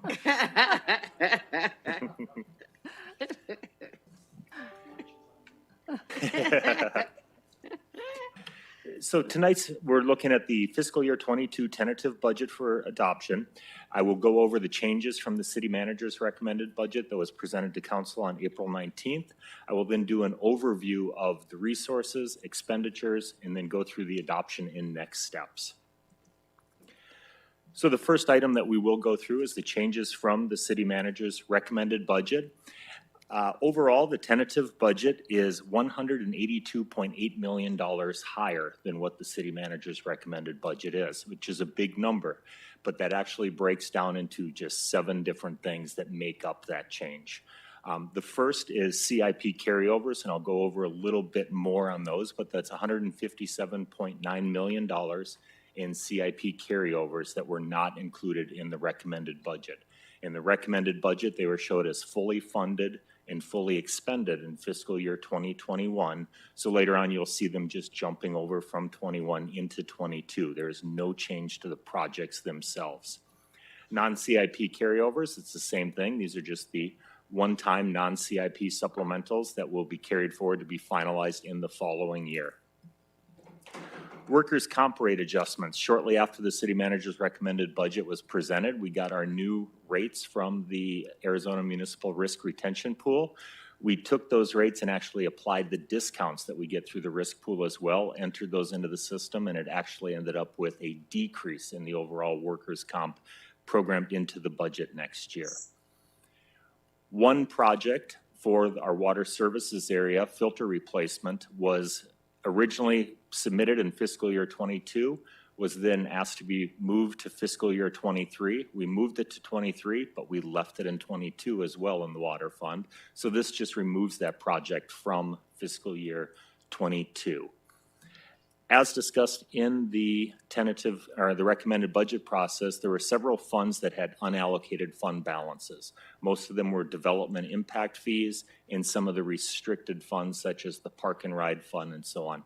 What we have done is identified those unallocated amounts and we have programmed them in as either contingencies in that fund or CIP reserves so that they can be used during the course of the year if something were to arise that needed the budget authority for it and those funds had this money. Any use of contingencies does require council approval, so if anything's going to come from those, it does come back to council for approval. Next, we went through a process of reconciling our grants, and there was a slight reduction in our grant revenue of $54,900. That kept our grant fund in balance. And then the last item that impacts fiscal year 22 is ballpark netting project. That project is actually to be funded or to proceed only if the teams fund it. So we added the revenue into the budget as well to show that the funding would be there if it moves forward. And then one other item that does change is in fiscal year 25, there was a project for an alternative to the SAT site for the water department that slid out a year, so it moved a large portion of that project outside of the 5-year period. So that's how we go from a recommended budget of $385 million to a tentative budget of $568 million. One other thing to note is there are some funds, development impact fee funds, asset management funds that have unallocated fund balances totaling $65 million. Those are funds that we have specifically set aside for use in the future that we know there's not going to be any need to move those forward. So we did not allocate those funds within the tentative budget. When we look at the CIP carryovers, the tentative budget book that was presented to council last week has the full listing of all the carryovers in the CIP on page 12 and 13 of that if you wanted to go through it. The interesting piece though is of the $157 million, the 5 projects that you see up here make up about 90% of the total. So it's few large projects make up the most of it. $27 million is a total of 52 projects. So we're really getting a lot of projects accomplished, just moving forward items that need to be finished off in the next year. When we go to the non-CIP carryovers, it's pretty much the same thing. There's a few large projects. I'll call projects, it's groupings of projects in some cases. Information technology, for instance, is $700,000 and $870,000 for hardware replacement. Due to COVID, we did not do hardware replacements at the beginning portion of the year. Then once we started to do hardware replacement, there is a long delay on getting IT infrastructure and hardware. So it's just moving that forward so we can continue with our replacement programs.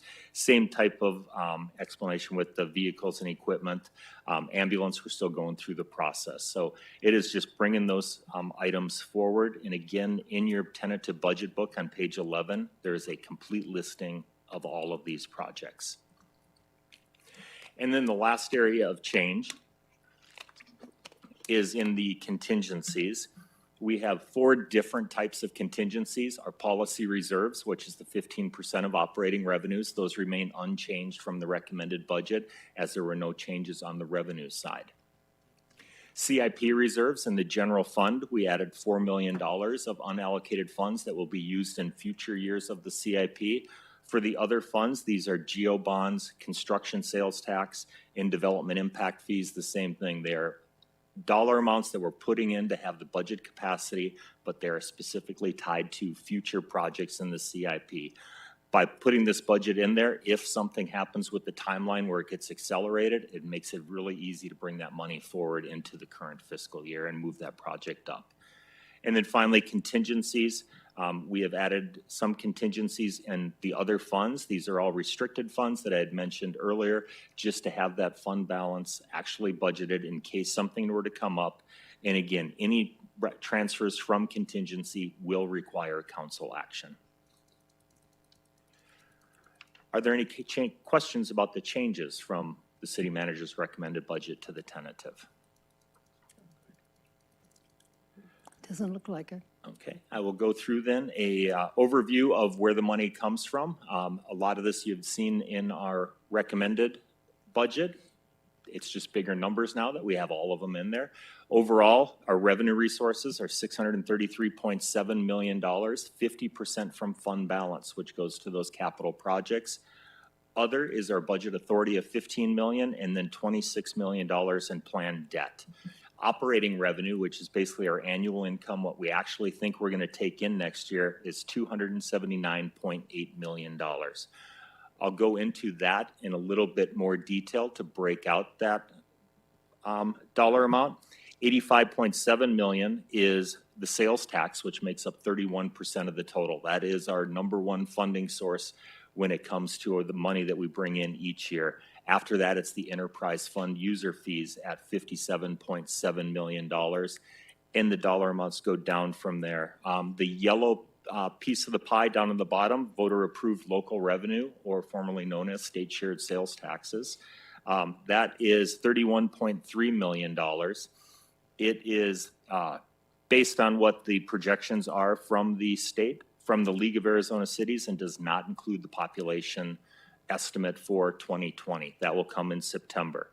One of the things to note there is that does include income tax, and with this governor's budget proposal, there is a proposal for a flat rate on the income tax. If that were to go through 2 years from now, we would see a reduction of $3.6 million of ongoing operating revenue on the income tax side. So that's where that would come from, and it would have a direct impact on our general fund. The intergovernmental at 5% includes the American Rescue Plan. I was about to say Arizona Rescue Plan, but the American Rescue Plan funds at about $10.4 million. We still have it programmed in here at the original dollar amount that we were going to get. We did get notice that it will be a smaller dollar amount. We've left it in there at the capacity in case there are changes so that we do have the budget authority to do it. Again, those funds would only be spent if we actually get the dollar amount associated with it. When we go from all funds to just the general fund, you can see what an impact the sales tax has on the general fund. It's 48% of the total general fund. If it wasn't for the one Camelback Road project where we're anticipating partner funding, it would actually be over 50% of our total. So sales taxes are bread and butter, followed by the voter-approved local revenue or the state's shared sales taxes. Just a highlight of the revenue, all sales tax categories are anticipated to be fully recovered by the end of 2021. Based on our most recent revenue collections on sales tax, all categories, including hotel, motel, seem to have recovered from the pandemic and are back to pre-pandemic levels. Construction sales tax is programmed at a conservative 80% of fiscal year 2021. We make sure that we exceed that number every year. 5.6 million of that total is built into our ongoing budget.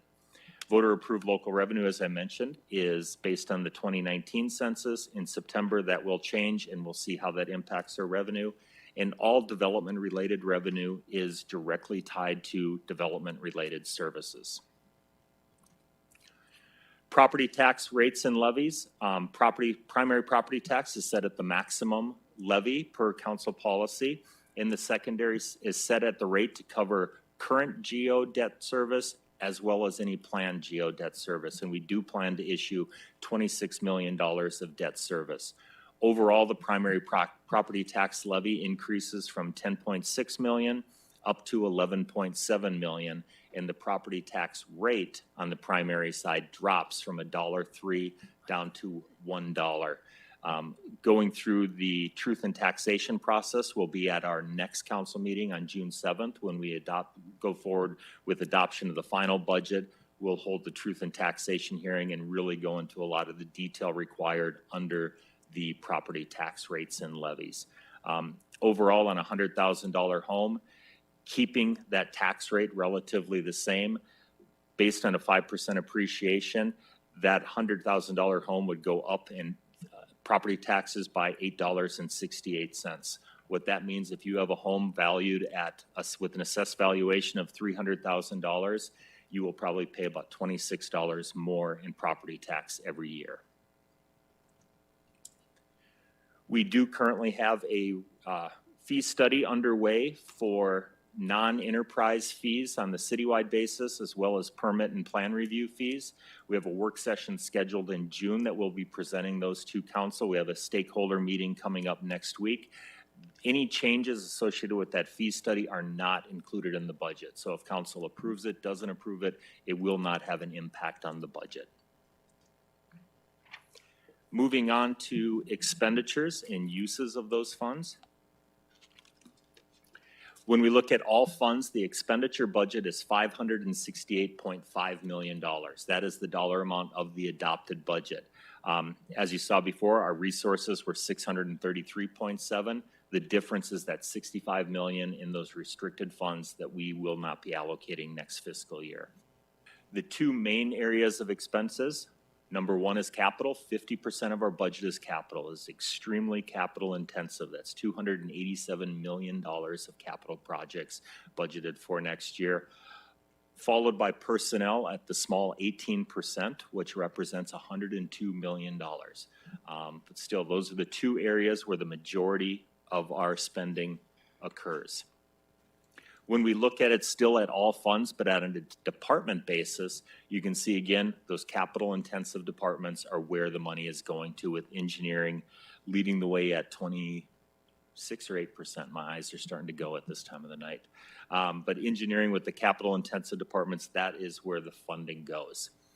When we look at operations, and the general fund is where most of our operations occur, if we look at the annual amounts, I want to show it one way, including transfers. Because of the large fund balances we have, a big portion of our general fund dollars are actually going to be transferred to other funds to support our capital projects and capital infrastructure. When we look at it without transfers included, you get a better picture of how we actually spend the money on an operational basis. With, as you can expect, police, fire, and court, public safety area sharing the largest portion of the overall pie. After that, it goes to the areas that have personnel. Personnel becomes our number one operating expense once we adjust for those one-time capital type purchases. Looking at personnel, the recommended budget includes 86.75 new positions split out by department as shown on the attached. Many of those are directly related to the new capital projects that are coming on board, that have just came on board and will be coming on board over the course of the next year. Other ones are responding to the continued high workloads in the development service area, as well as just strengthening the overall support provided to the residents throughout. Operating highlights: the budget is sustainable and compliant with policy. Operating costs are covered by ongoing revenues throughout the entire tentative budget proposal. This includes all the salary and benefit changes identified during the recommended budget. And operational impacts of larger projects such as those listed here are really starting to show up when we do the expenditure budgets, and will continue. The American Rescue Plan funds, again, are included as a contingency. We have a work session scheduled on June 14th where we'll be going through council with how some of the ways to spend that, and actual transfers will take place after council discussion has occurred. Moving on to the capital improvement plan budget. The graph that you see up here is the exact graph that was presented during the recommended budget, where the fiscal year 22 budget had $113.4 million, and you can see the large amount that was anticipated in 21. Once we add carryovers in, you see 21 drop down by $157.9 million. 22 increase by $157.9 million. So those carryover projects have just moved into the fiscal year 22 budget.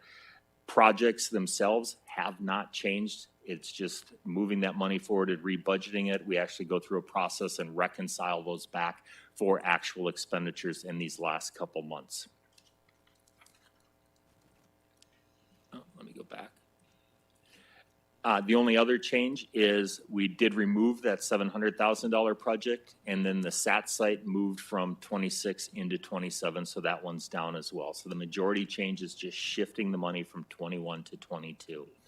When we look at the big projects that are included in the CIP, I'm showing the total project cost. You can see those top three: surface water, Civic Square, and Recreation Campus. The Recreation Campus will actually be completed in the next 6 weeks or so. I know most of you have went through it, so you can start to see everything that we've been talking about for the last few years coming out of the ground. Civic Square is really moving forward with the July 22, actually June 30th, 22 completion date. And then the surface water treatment plant, December 2021. So these large projects that are really impacting the CIP will be dropping off over the next year, and then we'll start concentrating on the small $22 million projects. But it's really good to see that kind of stuff going, and you can see the list of those top projects with their anticipated completion dates. And with that, before you is Resolution 2021-2160, which adopts the fiscal year 22 expenditure limitation budget of $568,473,400, and it sets the date of June 7th for public hearings, both on the final budget as well as for truth in taxation.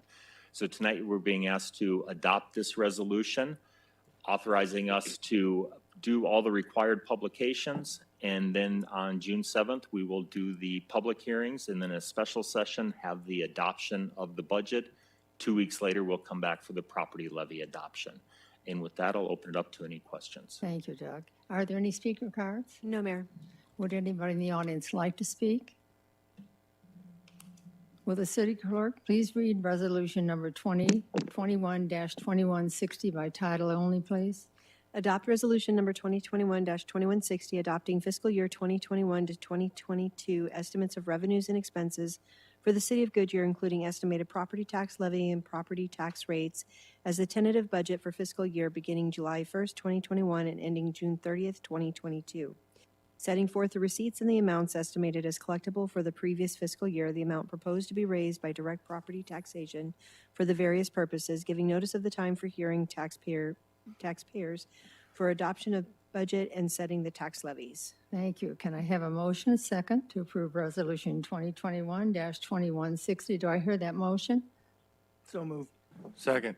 I heard a motion by Councilman Bazil and a second by Vice Mayor Stibb. Open for council discussion. I'm sorry. It sounded like he is. We'll go back. The second was Councilman Hampton. Open for council discussion. Councilman Pizzillo. Doug, I really like the way you put this together. It was, at least for me, it was very easy to follow.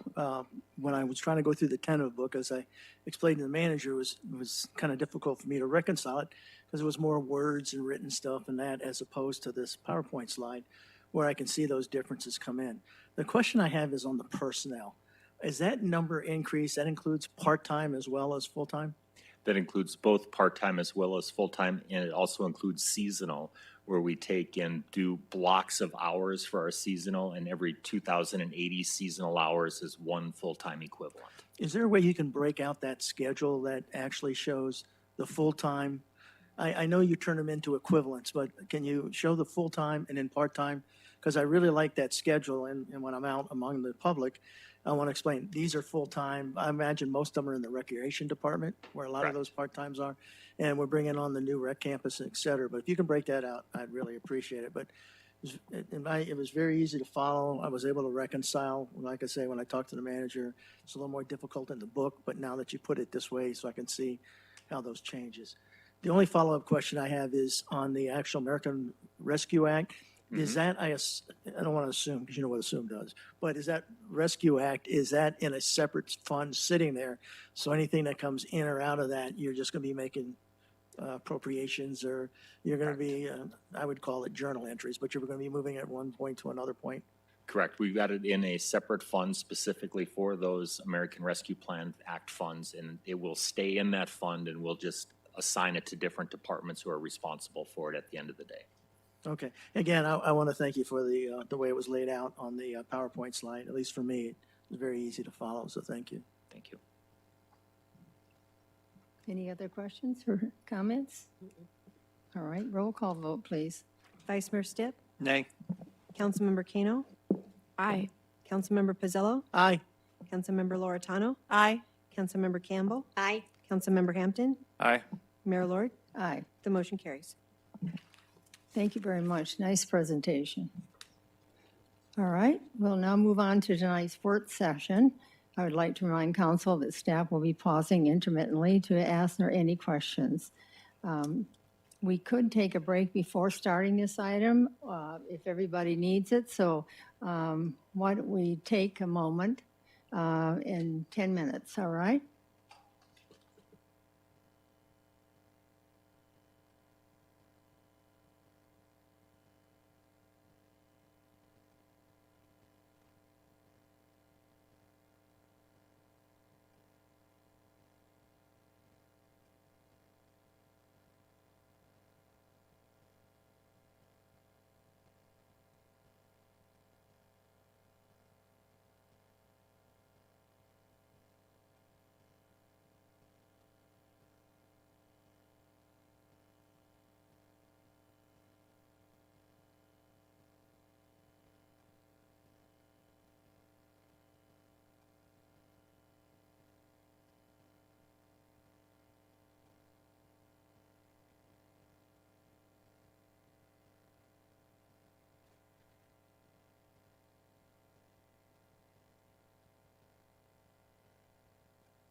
we're all set? Yeah, we're ready to rock and roll here. Okay. This item is a presentation on the MAG current planning efforts to develop the regional transportation plan. And Julie Cairns, the city manager, is presenting. Julie? Thank you. Good evening, Mayor and Council. So we're here tonight to present some information on the region's work towards the Prop 400 extension. And I'm actually going to turn it over to Jenna, who's going to walk us through. Hi, Mayor and Council. Thank you for having me tonight. You all look beautiful back up at the dais. It's good to see this vantage point. So before we get started, I want to highlight, knowing that she won't say it herself, how fortunate Goodyear has been to have Julie in her capacity as MAG Management Chair and Manager Work Group Chair during the last year of this planning process. Her ability to navigate challenging conversations and diligently work toward reaching consensus has elevated Goodyear's status as a regional leader amongst our peers.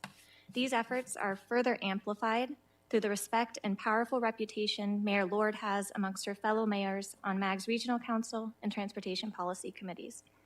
I do also want to point out we have our Engineering Director Sumit Mohan, Traffic Engineer Hugh Biak, and Transit Expert Christine McMurdy in the audience should there be any technical questions. This incredible team works through thoughtful analysis to ensure Goodyear's future transportation corridors come to fruition.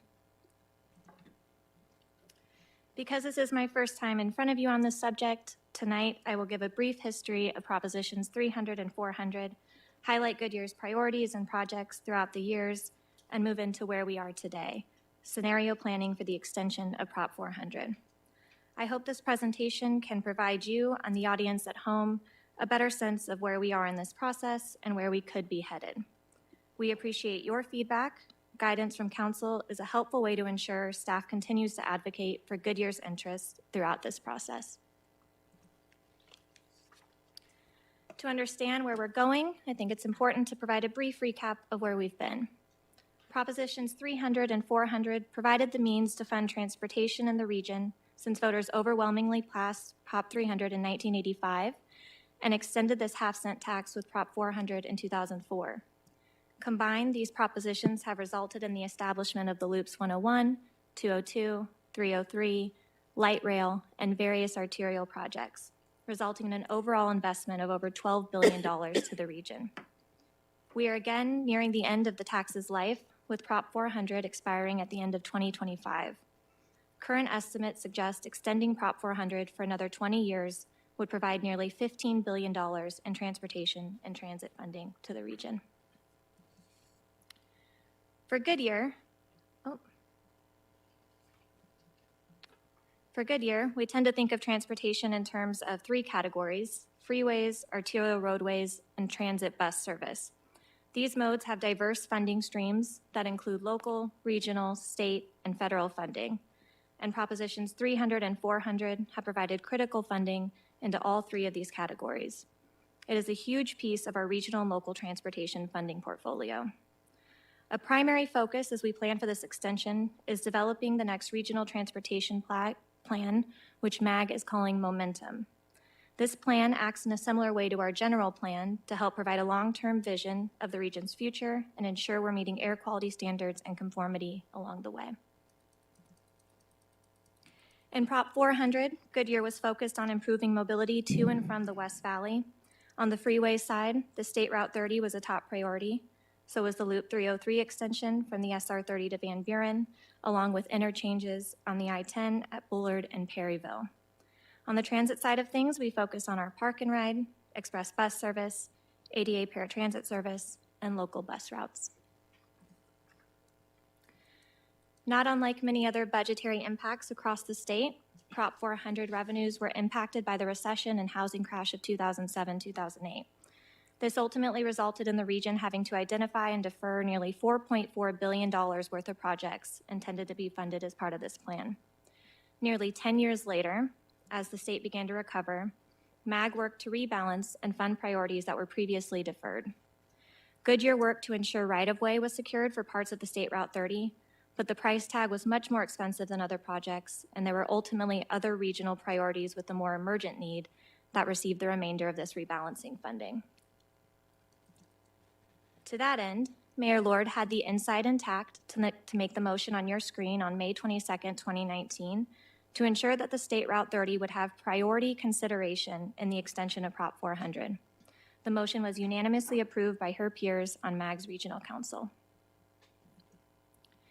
And fast forwarding to current day, the State Route 30 is easily the most talked about project as we consider the extension.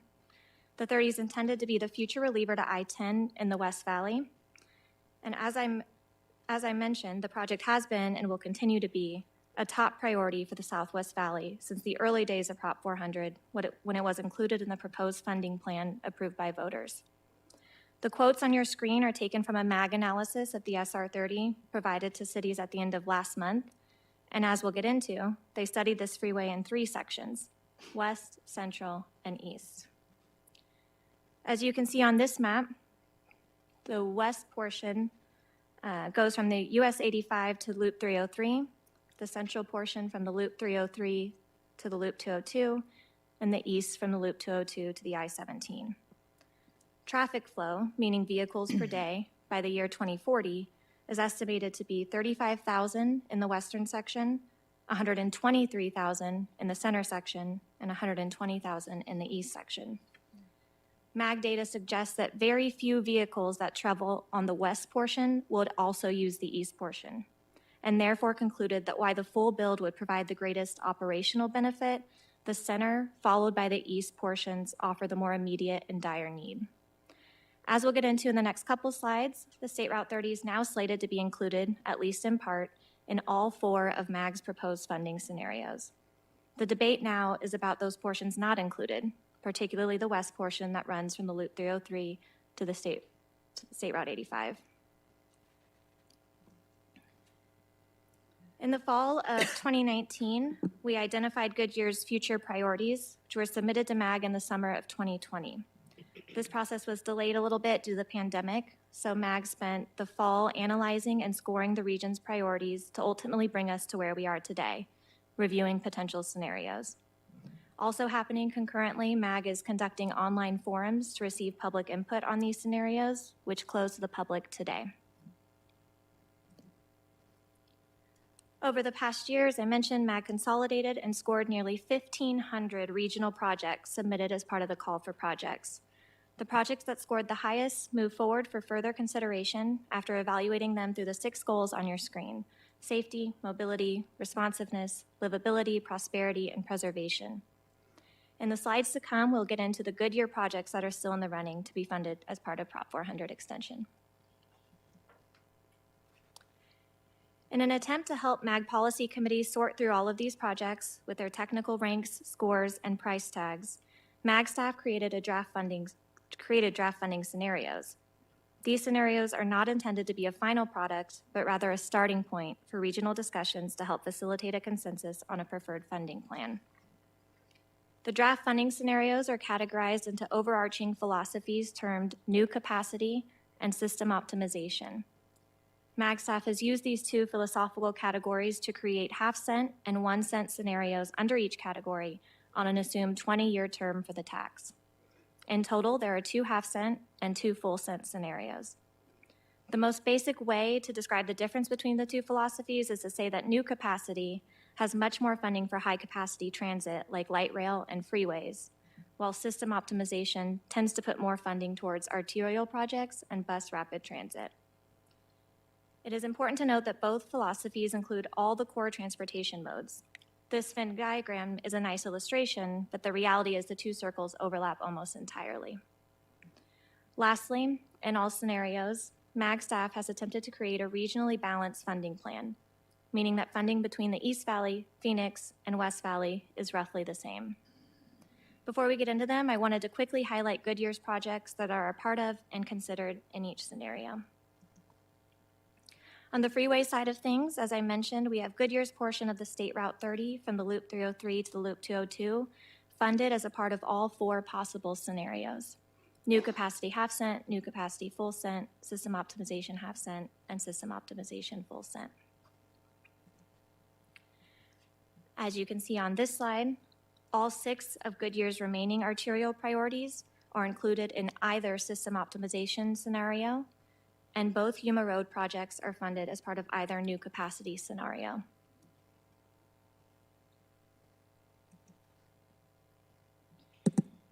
If the tax expires in 2025 and is not renewed, the only remaining dollars to spend would be limited federal dollars and declining gas tax revenues.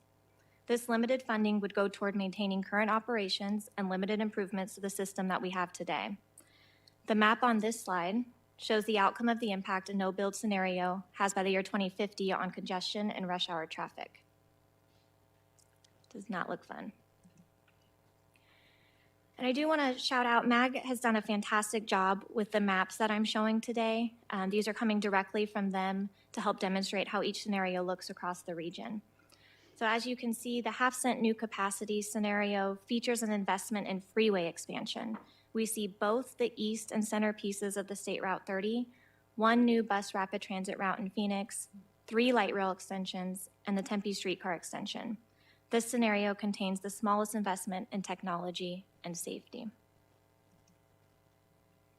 Moving to system optimization, you see more bus rapid transit lines appear, only the centerpiece of State Route 30, and more freeway intersection improvements in the West Valley. This scenario prioritizes investments in technology and infrastructure and programs that maintain or improve the region's mobility without significant investment in new capacity. 4 new bus rapid transit routes, 2 new light rail extensions, significant investment in program areas like technology and active transportation. And of the 4 scenarios, this represents the smallest investment in new and expanded freeways. I do want to just point out, late last week, we received an email from Phoenix Mayor Kate Gallego, a letter to the members on Regional Council and Transportation Policy Committee in her role as TPC Chair, directing that MAG begin their analysis with this half-cent scenario and to build the plan from there. They have asked member agencies to submit a list of their priority projects that are not currently included in this scenario for further consideration by this Friday. As we increase from a half-cent to a full cent, we see more investments in fixed accesses, increased funding to freeways, interchanges, and grade separations. The full cent new capacity contains the largest expansion in new miles of freeway of any of the 4 scenarios. As you can see, or maybe you can't on how the map has transferred over, but both the east and the center pieces of the State Route 30 are included in this scenario, and this is the only scenario in which Buckeye receives an interim facility for the west portion of SR 30. It includes 4 bus rapid transit routes, 3 light rail extensions, and expands regional bus service, as well as the only scenario that includes partial funding for potential implementation of commuter rail. Finally, the system optimization full cent scenario includes investments to maximize existing facilities, including additional programmatic investments in intelligent transportation systems and emerging technologies, widening our existing freeways, and improving arterial intersections. This scenario contains the largest investment in transit of any of the scenarios, including a bus rapid transit program with 6 proposed routes and 3 light rail extensions. While this scenario contains both center and east portions of the SR 30 and the expansion of the Loop 303 all the way down to the I-10, the majority of funding as we increase from a half-cent to a full cent in system optimization will go towards bus transit. So how does all of this play together? I have a few high-level observations on your screen. Overall, Goodyear's freeway and arterial priorities tend to fare better in the system optimization scenario. This is because system optimization tends to include more arterial projects, and the data demonstrates a dire need for at least the center portion of the State Route 30. Another point worth mentioning is that MAG intends these draft scenarios to be a starting point for regional discussions, not a final program. We anticipate many adjustments being made and key items from multiple scenarios being combined into a final preferred scenario. While Goodyear's portion of the State Route 30 is included in every scenario, there is continued conversation on the regional level about the other portions of this reliever, especially the western portion. Candidly, staff was surprised to see how far a half-cent got us and didn't notice many major differences between the funding levels up to a full cent. That said, we don't know yet how the performance-based transit analysis may shift that viewpoint for transit deserts like Goodyear. While there continues to be a lot of unknowns about transit funding in the draft scenarios, what we can deduce is that in either half-cent scenario, Goodyear's ability to obtain new regional funding for transit routes will be very competitive and likely limited. We know cities in the West Valley will continue to make a push to get circulators eligible for regional funding, and we continue to gather further understanding of why light rail maintenance funding will shift to the region. We are also working to understand what happens should new federal dollars be injected into the region. Knowing how federal investments impact the regional transportation plan could help to unite MAG cities and agencies as we work towards this common goal. And as we wrap up this presentation, I wanted to provide an update on what next steps we can expect to see. Later this summer, probably next month, MAG hopes to develop regional consensus on a preferred funding scenario. With this information, MAG will work with legislative champions to develop draft legislation for the 2022 session. You might recall that Maricopa County needs permission from the state legislature before it can go to the voters to ask for a tax increase or extension. Following this legislative permission, MAG will work with the Maricopa County Board of Supervisors to get the tax extension on the November 2022 ballot for consideration by county voters. If voters approve the extension, the tax will go into effect on January 1, 2026. Now I'd like to turn it back over to you guys, Mayor and Council, for your thoughts and if there are any items of concern or questions for staff. Did you want me to read this letter now that I've written? That would be wonderful, please. Okay, all right. Before you ask questions and have a discussion, I just thought it'd be a good opportunity to tell you how the things I have said at MAG and considered. So this is a short statement I'd like to read to you before opening it up to comments and questions. For those at home, I'm the city's representative on the MAG's Regional Council and Transportation Policy Committee, two of the primary decision-making bodies that will ultimately approve regional transportation plan. And I have spent the last couple of years hearing these presentations and working to ensure Goodyear's taxpayers are receiving a true benefit by supporting this tax. As of late, I have struggled with the half cent versus a full cent. Seeing how much the region was able to accomplish with the straight extension surprised me. I have long held that we shouldn't be politicking something that is so important as a tax increase. I was surprised how long, I have a long, oh, I've already said that, sorry, so I'll repeat it. I've had a long held that we shouldn't be politicking something as important as a tax increase. If the region's infrastructure benefits from such a decision, our long-term economic viability and impact to the residents' quality of life, and that's their quality of life, far outweighs the partisan politics on this. And I'm very interested to hear from my fellow council members what their perspectives and takeaways are on that point, in particular after this presentation. I want to make one last point. It should be no surprise to this dais that I am a supporter of State Route 30, when the entire state had to make some tough decisions to fund immediate needs in our region. Goodyear stood strong support of our neighboring communities and agreed to fund other projects. But now it's our time to be supported by our regional partners and provide the Southwest Valley with the freeway infrastructure it needs to keep our growth and economic development. I have asked our Transportation Policy Committee, MAG, to develop, to show us what a 1/2 cent and full cent gets us at 25 years. So it's the years that I changed, the year life of a tax, instead of 20 years, because I would like to ensure the east and west portions of State Route 30 are not forgotten. Although the region anticipated to see a reduction in the traffic on 10 from just the center portion, the entire build is ultimately going to provide the most prosperity and opportunity and benefit to our residents and neighbors. So that's the last meeting we had, that's where I stood, and they were going to come back with the figures on how much it would be if we limited it to the 25. So open for the council discussion. Yeah, Sherry? I think that the one that seems to benefit us the most is it looks like the half cent, so we could go do other projects at a future date if we wanted to do our own half cent. And the one that includes at least our portion of the 30, I think that's really important. So I do have some heartburn about what you were saying about the light rail is shifting, because we will probably never see light rail here, and that does give me a little heartburn that I don't sit on MAG, those committees, but it just seems like a kind of an unfair that we're paying for their maintenance for the next 20 years out of this tax. So that's another reason I think I go for the half cent. That's just my thoughts. Any other comments? Molly? So let me get this straight. So for 25 years, our residents are going to pay a tax, and we're going to get a tiny portion of State Route 30. Buckeye's not going to get it. No, us. Yeah. Just us. I'm just talking about Goodyear.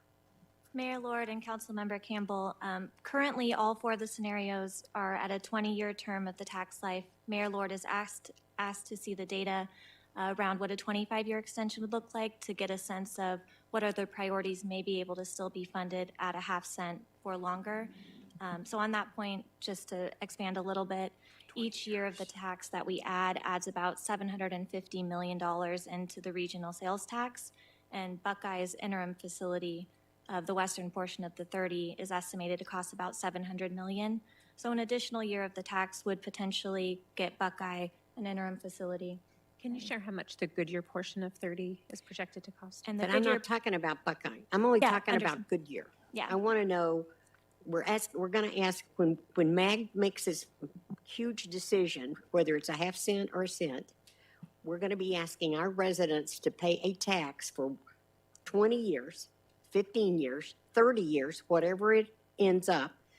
And what are we going to tell them they're going to get from it? Because you can't justify to them one little portion of a road for 25 years that they're going to have to pay for, when everybody else is getting all of this other stuff.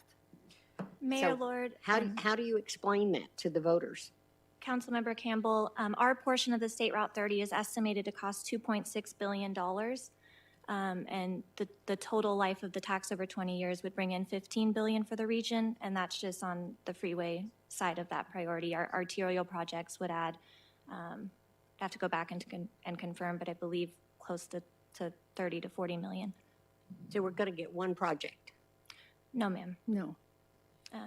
That's what I'm asking you. I saw those, the other arterials, but it just seems to me that the West Valley historically has gotten the short end of the stick on the money from this tax. And I'm not sure that, I don't know if we're going to be able to really sell it to the voters without something really concrete, because like Sherry said, we're never going to see light rail.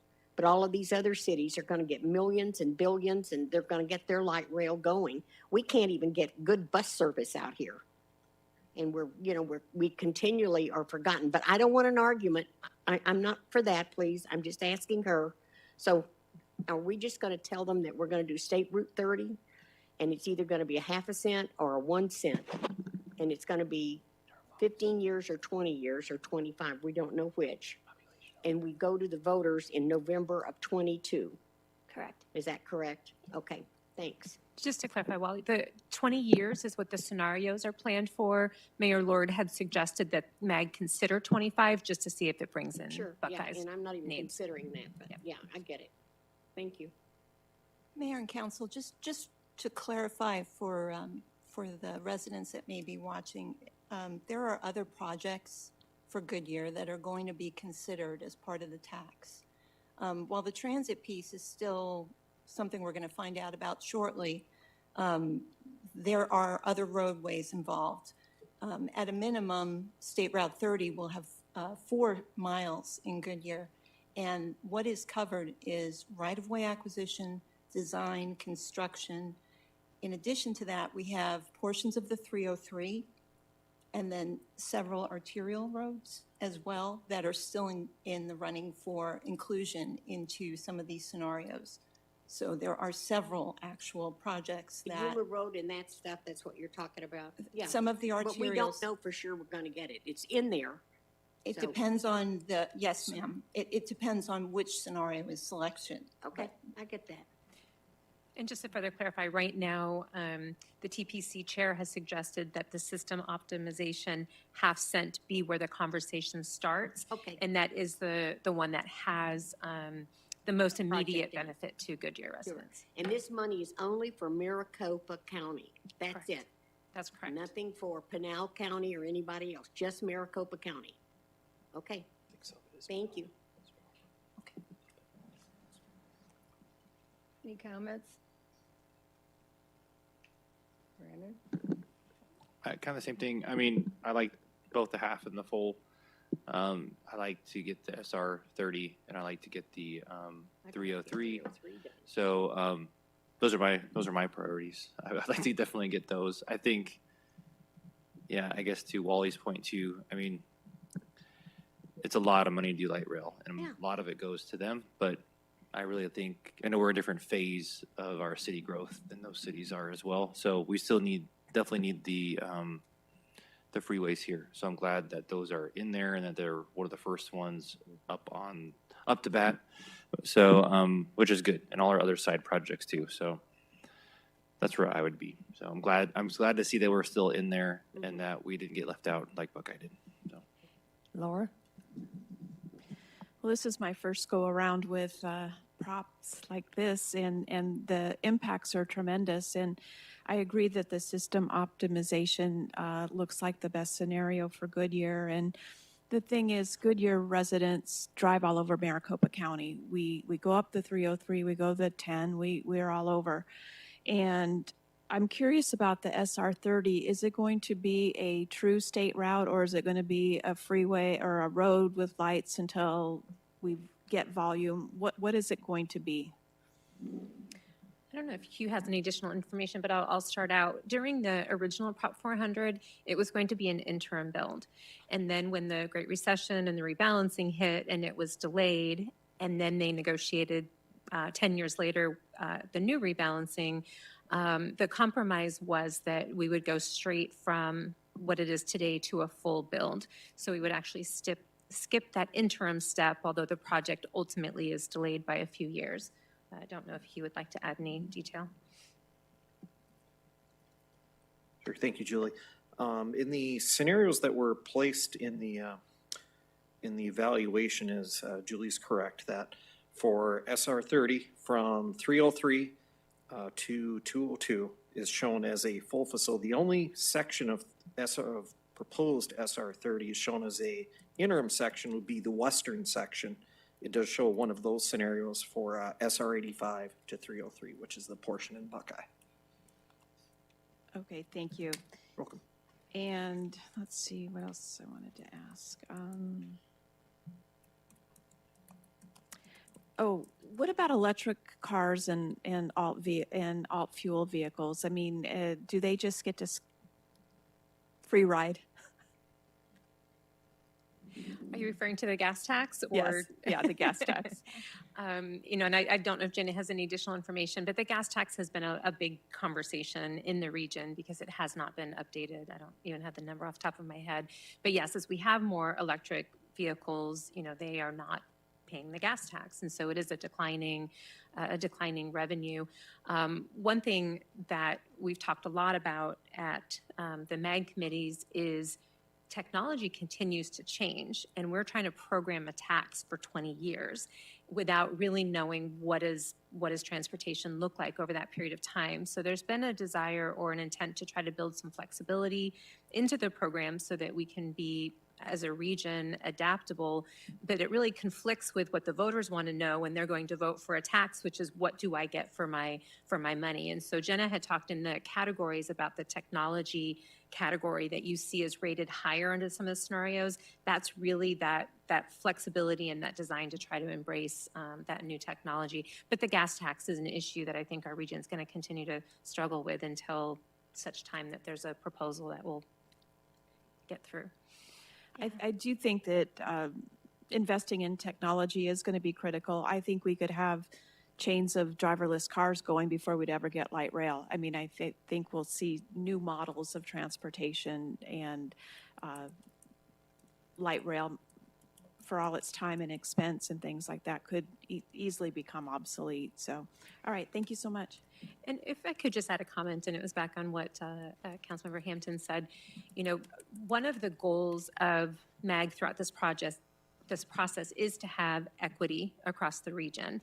Now, equity doesn't mean equal. And so, you know, if we look at our growth trajectory here in the West Valley versus the growth trajectory of the East Valley, going into Prop 400, we were still growing and needed freeways, and freeways were our focus. In the East Valley, their freeway system was pretty much built out, so they began to then focus on arterials and now transit. And so we're almost a proposition generation behind when it comes to the priorities of the region. But MAG is able to share, you know, dollars when you look across all of the modes that, you know, there is jurisdictional equity that comes out of these projects. And I know it's never perfect, and everybody always wants more, but it is something that at each committee level, at the staff level, at MAG, it is something that's part of that conversation. Anybody else? Well, there's one thing that is true, is people love their automobiles. And I cannot see that over the year, them changing. So you're right with technology, with cars, but the fact of the matter, those wheels are going to go on that highway. And so that's not going to change. Definitely bus service does help, and but people take cars. And I don't think that's going to change. I'd be surprised how quickly that would change. But you think that car industry is going to quit? No, they're not. They're going to make it palatable. So cars will be the number one that are going on the highway. So, and then I just want you to know that Buckeye was included on the first passing of SR 30. And we were given signs that said SR 30. And we all took them home, we autographed them, the whole thing. Well, then all of a sudden, they took that away. They took it totally away. And then through our negotiations, and our city manager does a great job, we got the center back, okay, at Goodyear. But then gave up Buckeye. So I have to tell you, the council, Buckeye Council, was really upset. Said we weren't supporting him, and that's why I, you know, made the suggestion about less time, see what we can do with that, with a 25-year. Maybe that would be enough to pay for that next section. So that satisfied Buckeye in the conversation. They felt like we were trying to protect them and be partners to them. So they're upset, and they are part of the West Valley. I still think SR 30 is the answer, and I really appreciate all the other streets that are involved in this. But it's very difficult, and I agree with you. When you see the money that's going into the other side, it doesn't seem fair, because the realistic side of it is we aren't going to get that. There's no way, since Glendale gave up the money, you know, for doing the rail, it's just not going to happen. And the population is growing faster and faster and faster, and traffic will be getting worse than it is now.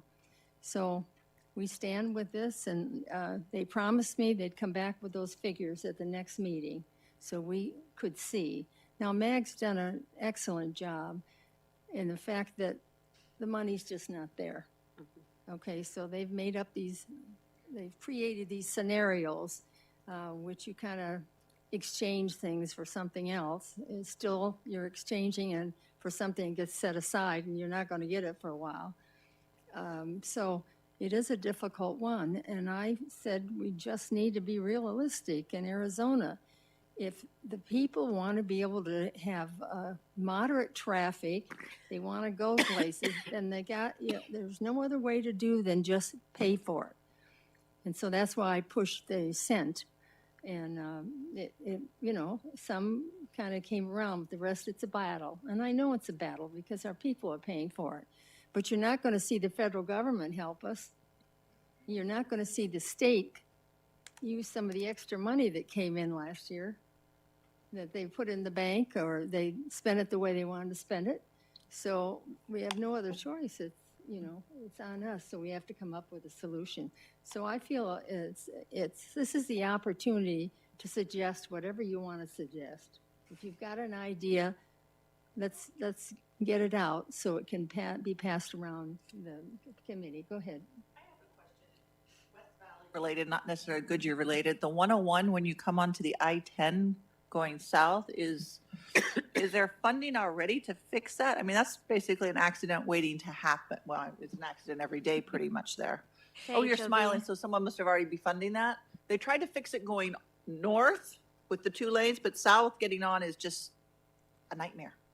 I take that sometimes too. I feel your pain. I get off. Yeah. I get off at Indian School or Thomas. It's painful even to look at the backup. Unfortunately, when that transition was built, it wasn't built in a way that you could expand it. And so in order to fix that issue, they'd have to take down the entire interchange and rebuild it. Oh, great. It's not a problem that they've figured out how to solve, but my understanding is there is a consultant that is providing a study on how they can fix it in a way that maybe doesn't involve taking the whole interchange down. But we haven't had any update on that yet. It is a terrible situation, and I totally agree with you. It needs some attention. I did not see that project in the extension of the sales tax. Again, I think there is a study underway, and there may be some additional money at ADOT that can be used for that purpose. It just depends on how they decide to fix the problem. We'd like to think that ADOT builds all the freeways so that they're able to expand, and I think they've done that with the 303 in particular, and we're going to expect that they do the same thing with the 30, but unfortunately with the 101, that wasn't done. We'll let you know if we hear anything, though. Any other comments? Thank you you. very much for your presentation. We appreciate it. Thank you for your feedback. So we're at the end of the meeting, so does council have any comments, commendation reports, current events you want to talk about? No? All right. Ms. Manager, you have a message for us? Thank you. Just one item, Mayor. City offices will be closed in observance of Memorial Day on Monday, May 31st. Of course, emergency fire police services will operate as normal and not be impacted. Trash recycling bulk pickup will also operate as normal, and city offices will reopen at 8 a.m. Tuesday, June 1st. Thank you. Thank you. The next meeting will be a work session beginning at 5 o'clock, followed by CFD and a regular meeting on June 7th.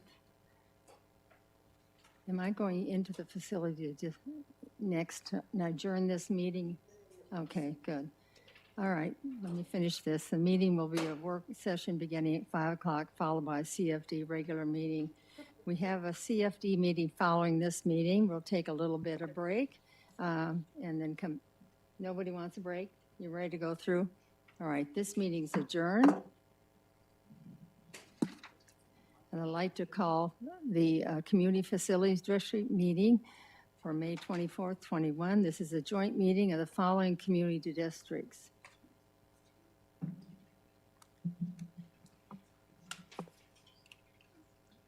Okay, number 1, Community Facilities General District number 1, 2, Palm Valley Community Facilities District number 3, number 3, Community Facilities Utilities. Number 4 is Wildflower Ranch Community Facilities District. 5 is Wild